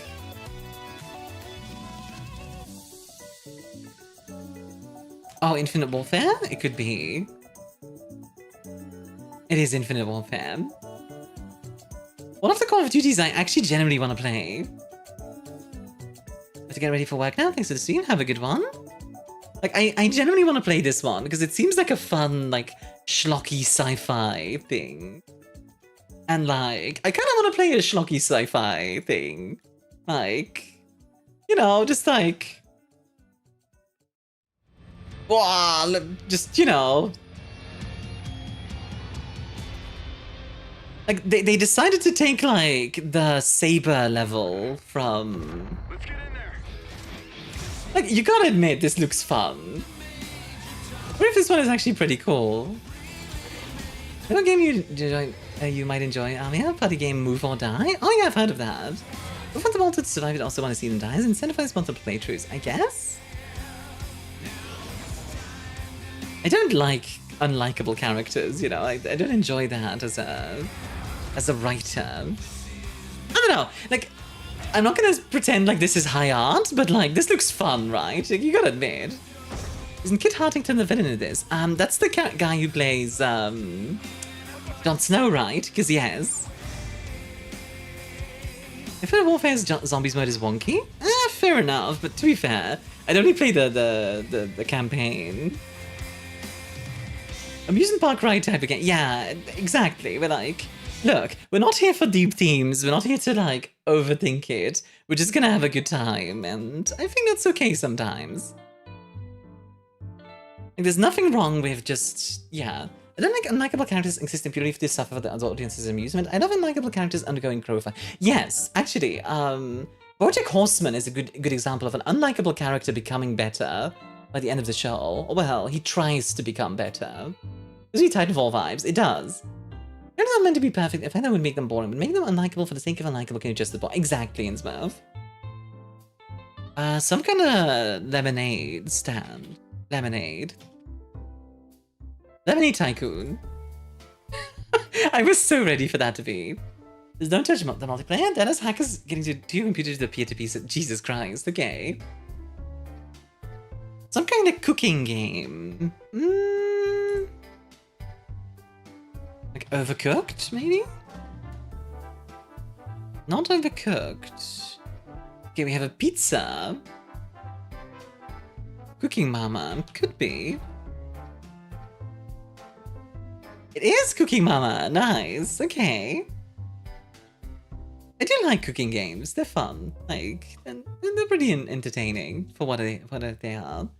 I love the advanced movement era games. Advanced Warfare, Black Ops 3, and Infinite Warfare are all mega inspired by Titanfall movement. Yeah.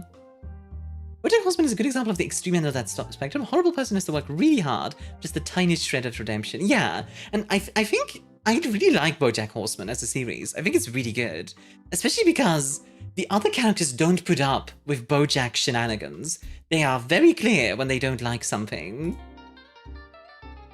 And I like that. I think it's good to have like your character showing boundaries. And they're also not perfect, but yeah.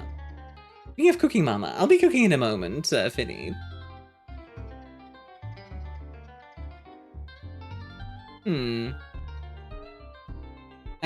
Don't rush me, please, hon.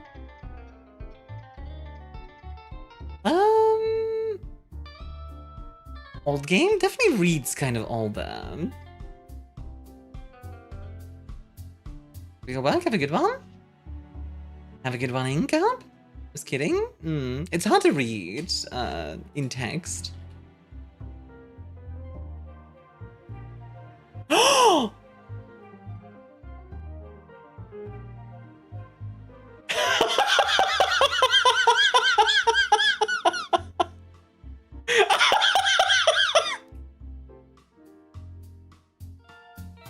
Took me a second. Took me a second.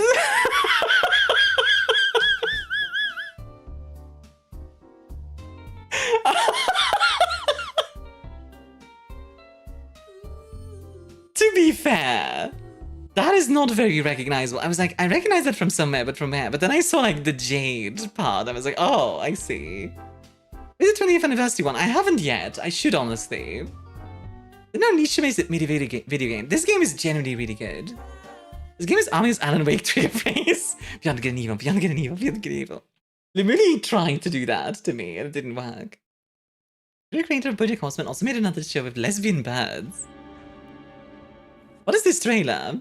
The war has arrived at the gates of Illis. General Keck, Supreme Commander, join the Alpha Section. Oh, this is like a very different vibe to the rest of the game. This is like a conspiracy thing, which to be fair is kind of what it's about. Is that sequel still being made? It is vengeful. It still is in the works. The last thing I heard about it from an Ubisoft insider is that they're hoping for a 2028 release. Love the music in this game, by the way. They will possess all of us. Almost everyone, okay.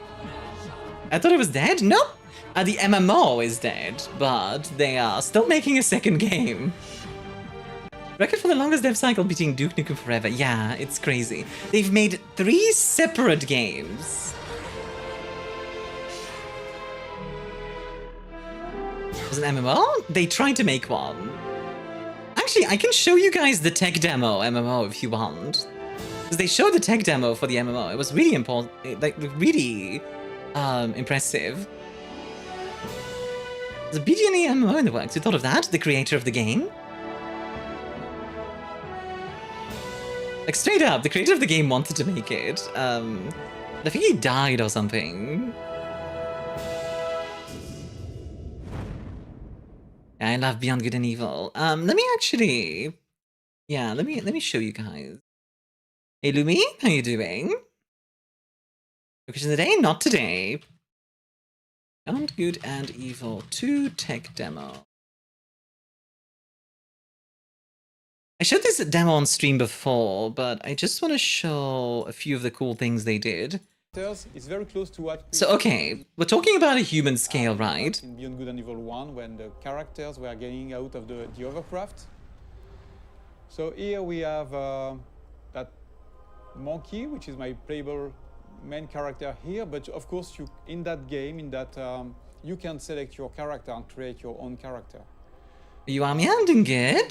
Toucan Bertie, same animator, not creator. Toucan Bertie is so good. I love Toucan Bertie. The other one, the mothership, is about 400 meters long. Going to go close to it. So it's pretty good. Yeah, like keep in mind this is 2017. So when we have large. This is 9 years ago. Some of the tech they show off is generally still really impressive. They are a real. So like the scale, right? Scale. Here we know that the players that they will explore everything. They will want to go everywhere. But like, look at the scale. Large scale. Because we can go. And it's very interesting from to understand the scale of things. A pretty big statue, right? Here you see that the statue is really, really big. The statue is about 700 meters high. And the very interesting thing, again, is that, in fact, that statue, which is big, is just into a big city that is look at this. Small, in fact. And here the size of that just casually zooms out, which is a small part of a big planet. So you realize that you are just Ganesha. It was very inspired by like Indian around the big look at that, which is a small dot in the big universe. Right. So when we started that, like holy crap, like this is 9-year-old tech by now. This is crazy. 4 times the detail. It's honestly really impressive. But the most impressive thing I think is this. On the other side of the planet, the side that is bombarded. The 2017 in-dev build, yeah. Here we just want to showcase the ability that we have in the engine to modify the whole planet in real time. In case you didn't hear what he said, modify the planet in real time. So here, for example, imagine that you're flying over that region.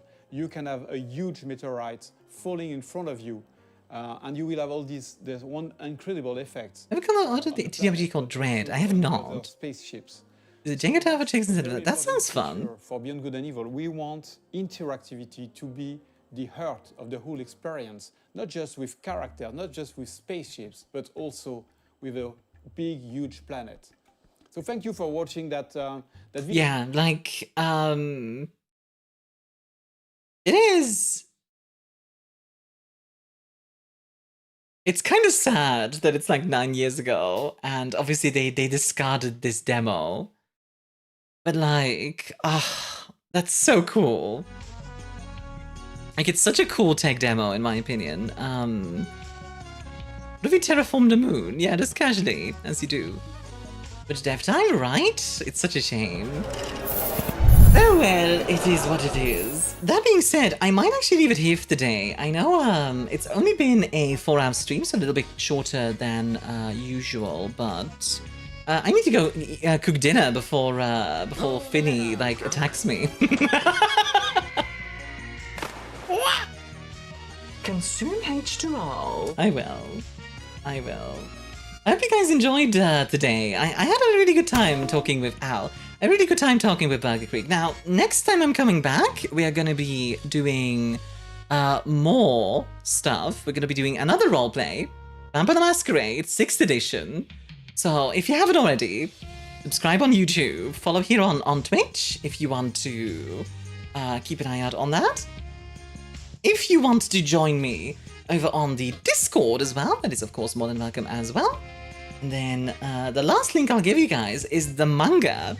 Yeah, that's right. I have my own manga. Castlevania tomorrow, that is the plan. I have my own manga that you can check out if you are interested in Armia lore. But yes, thank you all very much for coming. I hope you all enjoyed it. I'm gonna find us a raid target, I think. Normally I do like longer streams. I've been trying to like take it a little easier this week, just because I've been pushing myself way too hard. But probably next week we're gonna be doing some longer ones again. You know what? Shira just went live. Let's start our stream off well. Guys, it's subbed, here you go. If you're not, here you go. For the YouTube folks, I will see you all on the next video. Need to rest more, gal? I don't want to rest more. I really don't. I don't like resting. Autopush was definitely a big effort, so don't feel bad about catching your breath. Yeah, and mind you, at the end of the week, I'm gonna get my mocap suit, so this weekend I'm gonna be busy already. So the stream, always fun to see you. Thank you for being here. I hope you enjoyed it. I will be back to, like I said on Thursday. I hope I'll see you all then.